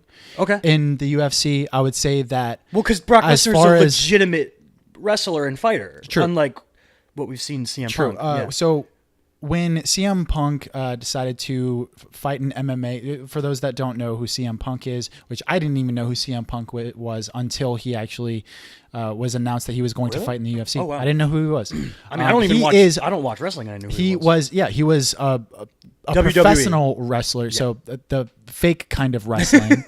The performance artists that are, which it is very tough. I think that it's cool. It's like a TV show. And I don't disrespect anybody that actually likes wrestling, but if you are going to transition into a professional sport, you should have some kind of background as far as what that sport entails. Mm-hmm. And Brock Lesnar translated from being a WWE superstar to being a UFC star, right?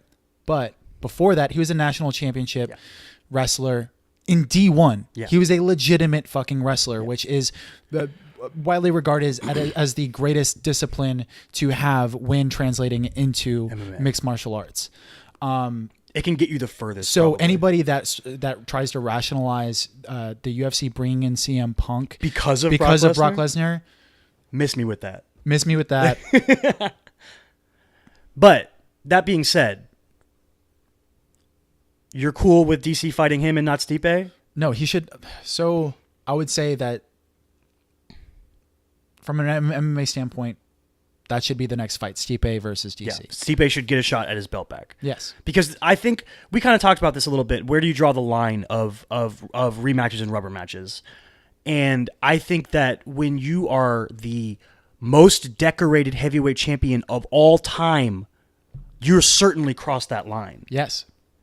Certainly. I think that there are other fights that are definitely going to be questionable as to do you give this person a rematch. You know, if someone's been a champ for like if Tyron Woodley lost his next fight, I don't think I would necessarily think that he should have a rematch. But it also depends on how close the fight is. True. If it comes down to a decision. If they just get clipped. If you get clipped, exactly. There's a lot of factors that go into it. But if anyone has earned the right at a rematch, there are two that I can think of off the top of my head. And one of them got traded away from the UFC in Mighty Mouse, and the other one is Stipe. Mm-hmm. It's messed up that Daniel's going to fight 2 fights before he goes back to fighting Stipe. And are they going to make Stipe fight some... 2 more? He fought Derek Lewis. Oh, okay. All right. Then supposedly he's fighting Brock Lesnar. I thought you meant 2 more fights from now. No. Okay. Well, the thing about that is DC might retire after he fights Lesnar. I don't vibe with it. I'm all for super fights and the money fights, and I'm especially all for fighters getting paid while they can. I totally understand that. But at a certain point, I think you have to have respect for the sport and for the athletes that are the best at what they do. I agree. And even though Brock has been champion before and is has been a great fighter, last time we saw him fight, we kind of saw that he's over the hill a little bit. Mm-hmm. And I think if he went in with Daniel Cormier, I think Daniel Cormier would destroy him. Mm-hmm. I would not be surprised to see that happen at all. Yeah. Just because Brock cuts an imposing figure doesn't mean he still is the fighter he used to be. It is daunting seeing the sizes. Oh, it's terrifying. He's terrifying. Yeah. It's similar to seeing and also Overeem. DC's so short Yeah. That would be funny though. Seeing DC and him with the face off and in the ring together. That's funny. Yeah, and it is it is a spectacle. Yeah. If it is anything. But yeah, how much should you be including this spectacle? How much does it undermine the work that these guys put in and the skill level they have and what they do and the sport? Yeah. Yeah. Just how appropriate is it, this matchup? Yeah. To me, fucking the CM Punk thing, that's unforgivable. He has zero. Yeah, you're like straight up like offended by that. I think it's fucked up. Yeah. I think it's offensive to your fighters, and I think it undermines your I sport. think that the dudes that he fought proved the point that maybe they were a bit offended by it because they went out there and toasted him. Yeah. Or at least Mickey Gall did. The other dude, like, refused to finish him. It was a weird fight. I don't know if you saw the second fight he did. I don't even remember the guy's name. He got submitted. If he got submitted, it was in the last round as time ran out because the dude was dominating him on his feet and just wouldn't pull the trigger to finish the fight. It was a really weird fight.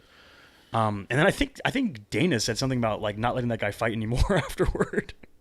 Yeah. It's stupid. Yeah. I think that he should have had to go through some sort of amateur fights to get there. Exactly. To prove himself. Exactly. Yeah, there's a line that I feel like the UFC is hitting their head against more and more of money over quality almost. And it feels like they're sometimes trying to push that a little too much. And I'm okay with, so we've talked before about the labeling of super fights and what super fights mean and what they should mean. Because before, a super fight meant like what George St. Pierre was going to fight Anderson Silva. That was the biggest super fight. The two best fighters were fighting. But that is everything that I want to see in the MMA, right? We want to see Henry Cejudo fight TJ Dillashaw. Yes. We want to see, Max Holloway move up and fight Khabib or something crazy like that. It would be fucking incredible. Yeah. I would love that. But that is something that is ingrained in the nature of the sport. Or Khabib fight Ben Askren. Mm-hmm. What you were talking about. Mm-hmm. That one time. It's another incredible super fight that as a sportsman and a fan of the sport, I want but to see the meaning of super fight has changed into more of a money fight, a cash grab. Yeah, something that's more spectacle than anything. Yeah. Now, what do you feel about this? Is sort of different. I'm pretty sure that Triple G came out and said that he would fight either Khabib or... It was tongue in cheek. Okay. When he did that. Okay. We can talk about this Floyd Mayweather thing though that happened. What happened with Floyd Mayweather? Over the weekend, there was an announcement that Floyd Mayweather was fighting. I do not know the guy's name and I can't say the name. He's I think he's Japanese. Okay. He's some Japanese phenom that's undefeated that fights in one. Okay. And they said that Floyd Mayweather was going to fight him under the one championship banner. And that there was going to be a special rule set that was not yet agreed to. But people were like, oh my God, is Floyd going to fight in MMA in some kind? Or is it going to be strikes only? Or is it going to be, no wrestling, but striking and kicking? What's the rule set going to be? Well, Floyd came out today and was like, that was never supposed to be announced. I had agreed to like a private showcase to do with him. I was informed it was going to be like more of a performance for a bunch of rich investors, and I never agreed to a full-on fight like this. So today that all got taken back. But I think what you're trying to get at is kind of the idea of crossing sports. Yes. So, like, say if like a Triple G or a Floyd Mayweather wanted to come into the MMA, how do you feel about that kind of thing? How much of a spectacle? If Triple G wanted to fight in the UFC, do it. Okay, I have no problem with that. Right. Now, the danger of it is because boxers have tried it. You will get taken down and you will get smushed. Obviously, from a technical standpoint, like I had no problem with Conor fighting Floyd. It's fine. And it's happened before with James Toney and Randy Couture. James Toney got destroyed. Old James Toney decided to Randy come Couture in destroyed him. Yeah, and Randy Couture came in, low singled him. He said he had to dust off his low single from college to use on James Toney, and then did a little ground and pound and then ended up submitting him. Yeah, it's if a guy wants to try that, you are a mixed martial artist already. You do a form of our martial arts already. Right. Come on over and try to do the whole bang at once. Why not? True. But what if, like, say, like a Triple G came over and then instantly got a title fight? No, thank you, sir. No. I don't like that. That's because then you get into the weird how boxing has multiple belts and stuff. Like I think Triple G has like 3 belts. Right. It's not because he's got different weight classes. It's because of different promotions and stuff. So then it seems too much like that. And I think one of the things that killed boxing was the money that they were the amount of money that was involved in the whole these promotions. It kind of killed boxing, and that's what kind of brought in. I don't really understand your point as far as like the different promotions and how that. So you know how like UFC fighters fight in the UFC. Yes, I know. I understand that within boxing that you have like a lot of like this alphabetic soup of. Yeah. I'm the WCB champion, and I'm the BMW champion. BMW? I don't know. I almost said BMW. I was like, that's a car.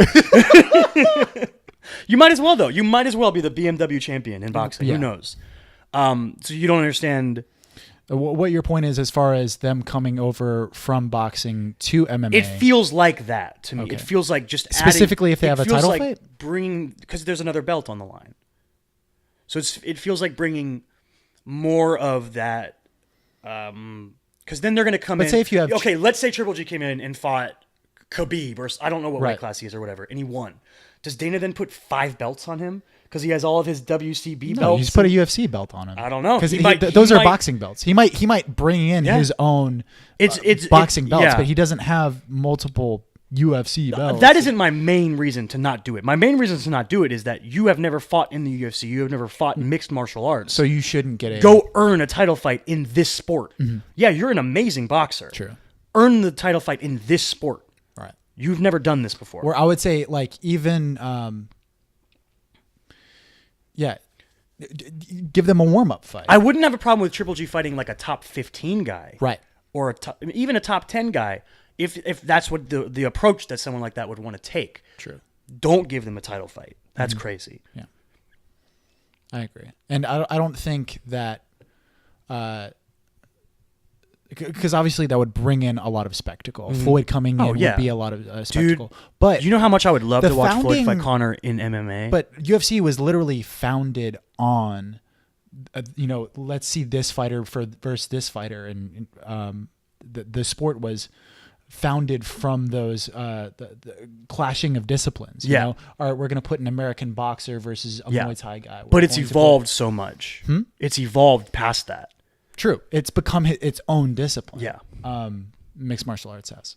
And I think that we are in the age of seeing the first ever fully grown mixed martial artists entering the UFC. We're seeing guys that their whole life have trained in MMA and are now fully formed mixed martial artists when they come into the UFC. Well, like literally you've been born and MMA already exists in the world. Yeah, and you were raised training in everything, and you aren't a specialist. You are trained in everything, and I think the more of those people we get, the more exciting it's going to get. And not only is it like does the sport itself exist, but your access to the sport. Yeah. Because like MMA and the Brazilian jiu-jitsu artists trying to show off their discipline and how it's superior has existed for a very long time, but it just didn't get to America until 25 years ago or whatever it was. But yeah, like the accessibility of sports is something that like I feel like is going across all sports now. I feel like that's one of the reasons why you're getting so many good rookies and people that like when you play basketball, kids that hit middle school already know how to run a pick and roll. Yeah, and they know basic basketball schemes because YouTube exists. Yeah, look at how many of these quarterbacks are being successful early on in this year. Like you see guys like Patrick Mahomes who spent 1 year on the bench and is now the MVP of the league. It's these younger guys are coming in more prepared than ever, I think. Right. And that does go back to just your whole life existing in the sport. Let's preview the next UFC. The number card. We're not going to talk about everything coming up, but UFC 231. There's two. Turth 31. UFC Turth. UFC 231. There's the co-main and the main event are both very good because we were talking about how DC fighting Brock would be pure spectacle. These would be pure quality. Valentina Shevchenko versus Joanna Jędrzejczyk for the women's flyweight belt, because whoever had it, that Nico, whatever her name was, that no one had ever heard of, stripped. They were like, you can't have this anymore. You won't.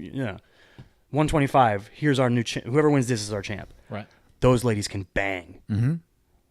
And I think stylistically, perfect fight. Like they're gonna go after each other. Yeah. It's gonna be fun.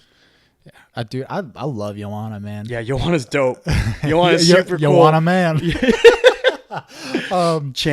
Joanna Champion, as people called her. She was like, you don't. People were like, we can't say your last name. She was like, just call me Joanna Champion. Jędrzejczyk. Jędrzejczyk. I got this. I'm Polish in my blood, so Yeah. I got it in me. Anything to think about with that fight, or just excitement? So, I'm just excited for it. It's a good fight. It's gonna be cool. The one I'm super hyped for, one of my favorite fighters in the world, Max Holloway. I love me some Max Holloway. Yeah. Is fighting someone that we've seen in person and makes me like him. So like this would be my level of liking him. And then like we've seen him fight in person, so it's like, oh, that's cool. And then he's such a dope dude. He's such a good person. I'm like, this dude, Brian T. City Ortega. Yeah. Not only is he undefeated. Yeah. Not only is he like just this super giving man. Yeah. Not only have we seen him fight in person in Orlando, But he's also super he's hot. so hot. He's so good. No, yeah, he's a fucking really He's so talented good. fighter. That fight, I was really sad when it got called off before because Max Holloway got hurt. That fight's gonna be dope. Yeah. And I know that He might Brian be the best guy off of his back right now as far as like finishing people like in that. the UFC. Brian In the Ortega. UFC. There's a reason they call him T City. It's kind of a dumb nickname, but it suits him. Yeah, he gets a lot of triangles. Yeah. It's all right. I know he's undefeated, and I know he's very well-rounded, and I understand how much he's improved as a striker, capping off on his knockout in his last fight that he got.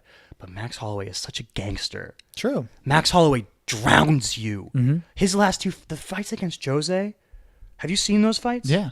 Dude, for like one round, you're like, look, this is a good fight. Jose's looking like old Jose, and then Max Holloway's like, bitch, And he has go to sleep. his fucking like his mentality He's is ruthless like and relentless. oh god, I love the way he fights, man. Oh, I love him. He might be my favorite fighter. Like, I say that, like, I'll say that a lot. But you're my favorite. Max Holloway might be really my favorite fighter because I think part of it is since I became a fan of the UFC at UFC 200 and I saw the, oh my God, what's his name? Knocked out Michael Bisping. Dan Henderson? Dan Henderson, just nuclear right hand, and then dive on the, like, that was my introduction to the UFC. Right. UFC, what was I, 100? Yeah. And since then, Max Holloway joined the UFC. So I feel like he's one of the first people I've seen grow through the UFC and followed the whole time and been invested in and liked from the beginning. So I feel this weird connection to rooting for him. True. Which, I have it similar with Francis Ngannou because the first time I ever saw Francis Ngannou fight, I was like, that dude's going to be the heavyweight champion of the world. Like, no doubt. And he had his shot and didn't go well. And then his next fight, again, he almost looked scared in his next fight. But I'm hoping he's fighting Curtis Blades soon. We'll hope Francis Ngannou is back and been working to Curtis well-round. Blades is also not. They've already fought before. Well, that's why I'm hoping he can get back on track fighting Curtis Blades. But Curtis Blades also didn't. I don't think that Curtis knew how dangerous he was, and like that there was like there's a game plan now out there on Francis Ngannou. For beating Ngannou. It's out there. Yeah. He has a kryptonite. And There's it's no wrestling. reason that he can't. And Curtis Blades can wrestle. There's no reason that Francis can't improve, though. He has every physical gift that he needs to be able to defend takedowns. There's no reason that Carmelo shouldn't come off the bench. You know, He does come off the bench. He finally got took him there. a while. He Took him a finally while. got there. And it's going to be a matter of time before Francis can really develop those grappling skills. But yeah, and, Max Holloway is like the pinnacle of that, and- though, of guys I've been watching from the beginning of their career. And I don't. To me, it's kind of an anomaly as far as I wouldn't say an anomaly. That's not the right word. It's an enigma. Why? How he's approaching the sport? Because after he fought Stipe, Ngannou, you're talking about, yeah. I'm talking about Francis Ngannou. After Francis Ngannou fought Stipe, his corner came out and said that they didn't really work on grappling Yeah. and wrestling. Yeah. How crazy is that? What the fuck? That's nuts. It just seems so stupid to me. What, did you think that because you're heavyweights, you're just gonna punch each other a bunch? No, dude, there's skilled people in the heavyweight division. Or were they doing something where like they were like, oh well, our only chance is to knock him out, so we're only going to work on that? I don't know. I don't. So Francis Ngannou is at the fucking UFC headquarters, breaking gym, records on the punching machine, like fucking working out there like Ivan Drago and Rocky IV. So I hope that he develops a ground game, man. me too. I hope that he surrounds himself with really good he's trainers. fun to watch and when he's on, so I look forward to his fights. he's crazy fun to watch. But Holloway is the subject of this, and fighting Ortega. Do you have any? So Max Holloway, I would agree with you, is the more overall balanced fighter, and he seems like the obvious favorite. But I think the craziest thing about Brian Ortega is that he consistently surprises you. He's won so many fights in the third round after losing. Yeah, like 3 or 4 in a row. Consistently surprises you, like even within the fight itself, and does things that you're like, well. Yeah, this is why he is who who would he have is. thought? I forget who he fought in his last fight, but he came out and put on a striking showcase. He fucking knocked out Frankie Edgar. Yeah, Frankie Edgar. It was Frankie freaking Edgar. He finished Frankie. No one has finished Frankie Edgar except Brian Ortega. And Brian Ortega did it. It's crazy. All of the fucking sensational people that Frankie Edgar's fought, and Brian Ortega. Those wars with Gray Maynard. When fucking Frankie Edgar is knocking on death's door in the first round, and he comes back and wins fights, and he comes and back then of all people, people, Brian Ortega knocks him out. Yeah, and Brian Frankie's Ortega fought finishes. Holloway, hasn't he? Or were they supposed to fight and they didn't? Yeah, I think they were supposed to fight and they I didn't. do know. I'm really excited for that fight. That fight's going to be. Both of those fights are going to be showcases of talent and skill. Yeah, not showcases of spectacle. Right. They will just also happen to be spectacle. Other than the spectacle that is Brian Ortega's eyes. Yes. They're beautiful. Beautiful. Yeah, that's true. You got shout outs, dog? Yeah. Do you want to go first? Do you want me to go? I'll go first. My shout out is so everyone knows who Chance the Rapper is, but does everyone know? At this point, the dude is like... My mom probably doesn't know who Chance the Rapper is. You know what I mean. The people who listen to this show know who Chance the Rapper is. For those that don't know, Chance the Rapper is a rapper. Continue. Everyone knows who Chance the Rapper is. I feel like there's a project, though, that he's involved in that not a lot of people have heard of, and it's called Surf. Surf is an album... technically not made by Chance the Rapper. It's technically by Donnie Trumpet and the Social Experiment. The Social Experiment is Chance's band, essentially, that he uses in all his works. That he's a vocalist for. He is the vocalist for the Social Experiment, yes. My shout out is the album Surf. Some features include J. Cohle, Saba. I'm rolling through here looking at these. The thing that's confusing about it is they don't say featuring, so you have to like look in the in like the writers and stuff like that. Who is it? You know, it would have been really helpful if you did this beforehand. I have the page open, but there's dope people on it. Sure, J. Cole's the biggest one for sure. Yeah. The one song people might know is Sunday Candy. You're my Sunday Candy. Yeah, that song. Great music video, Great by the way. music video with dope Look dancing that and up. choreography.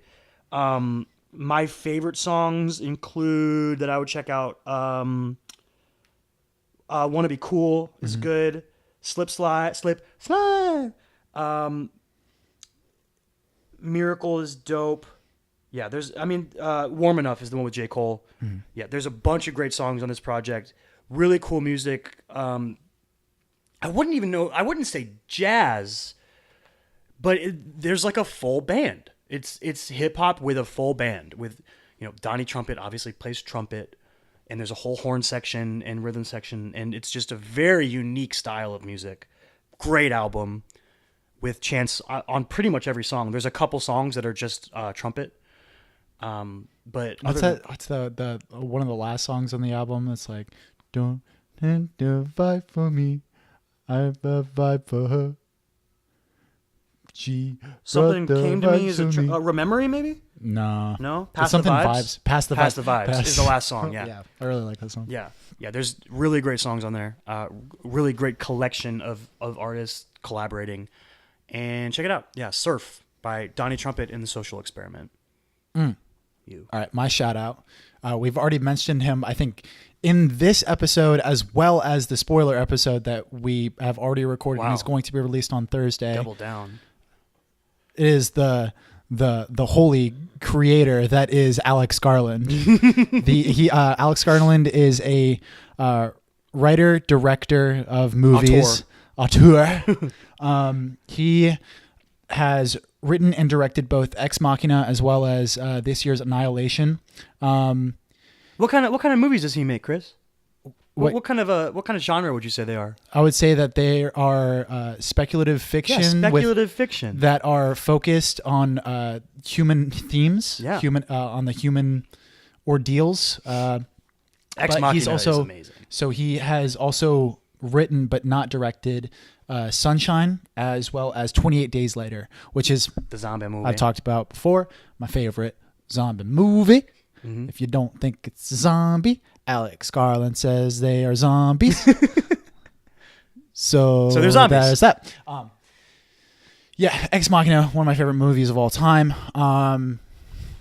Yeah, the guy is fascinating to listen to. If you can track down interviews, watch his movies, you're definitely going to see like these themes of sci-fi and horror and stuff, but also they're very grounded, character based.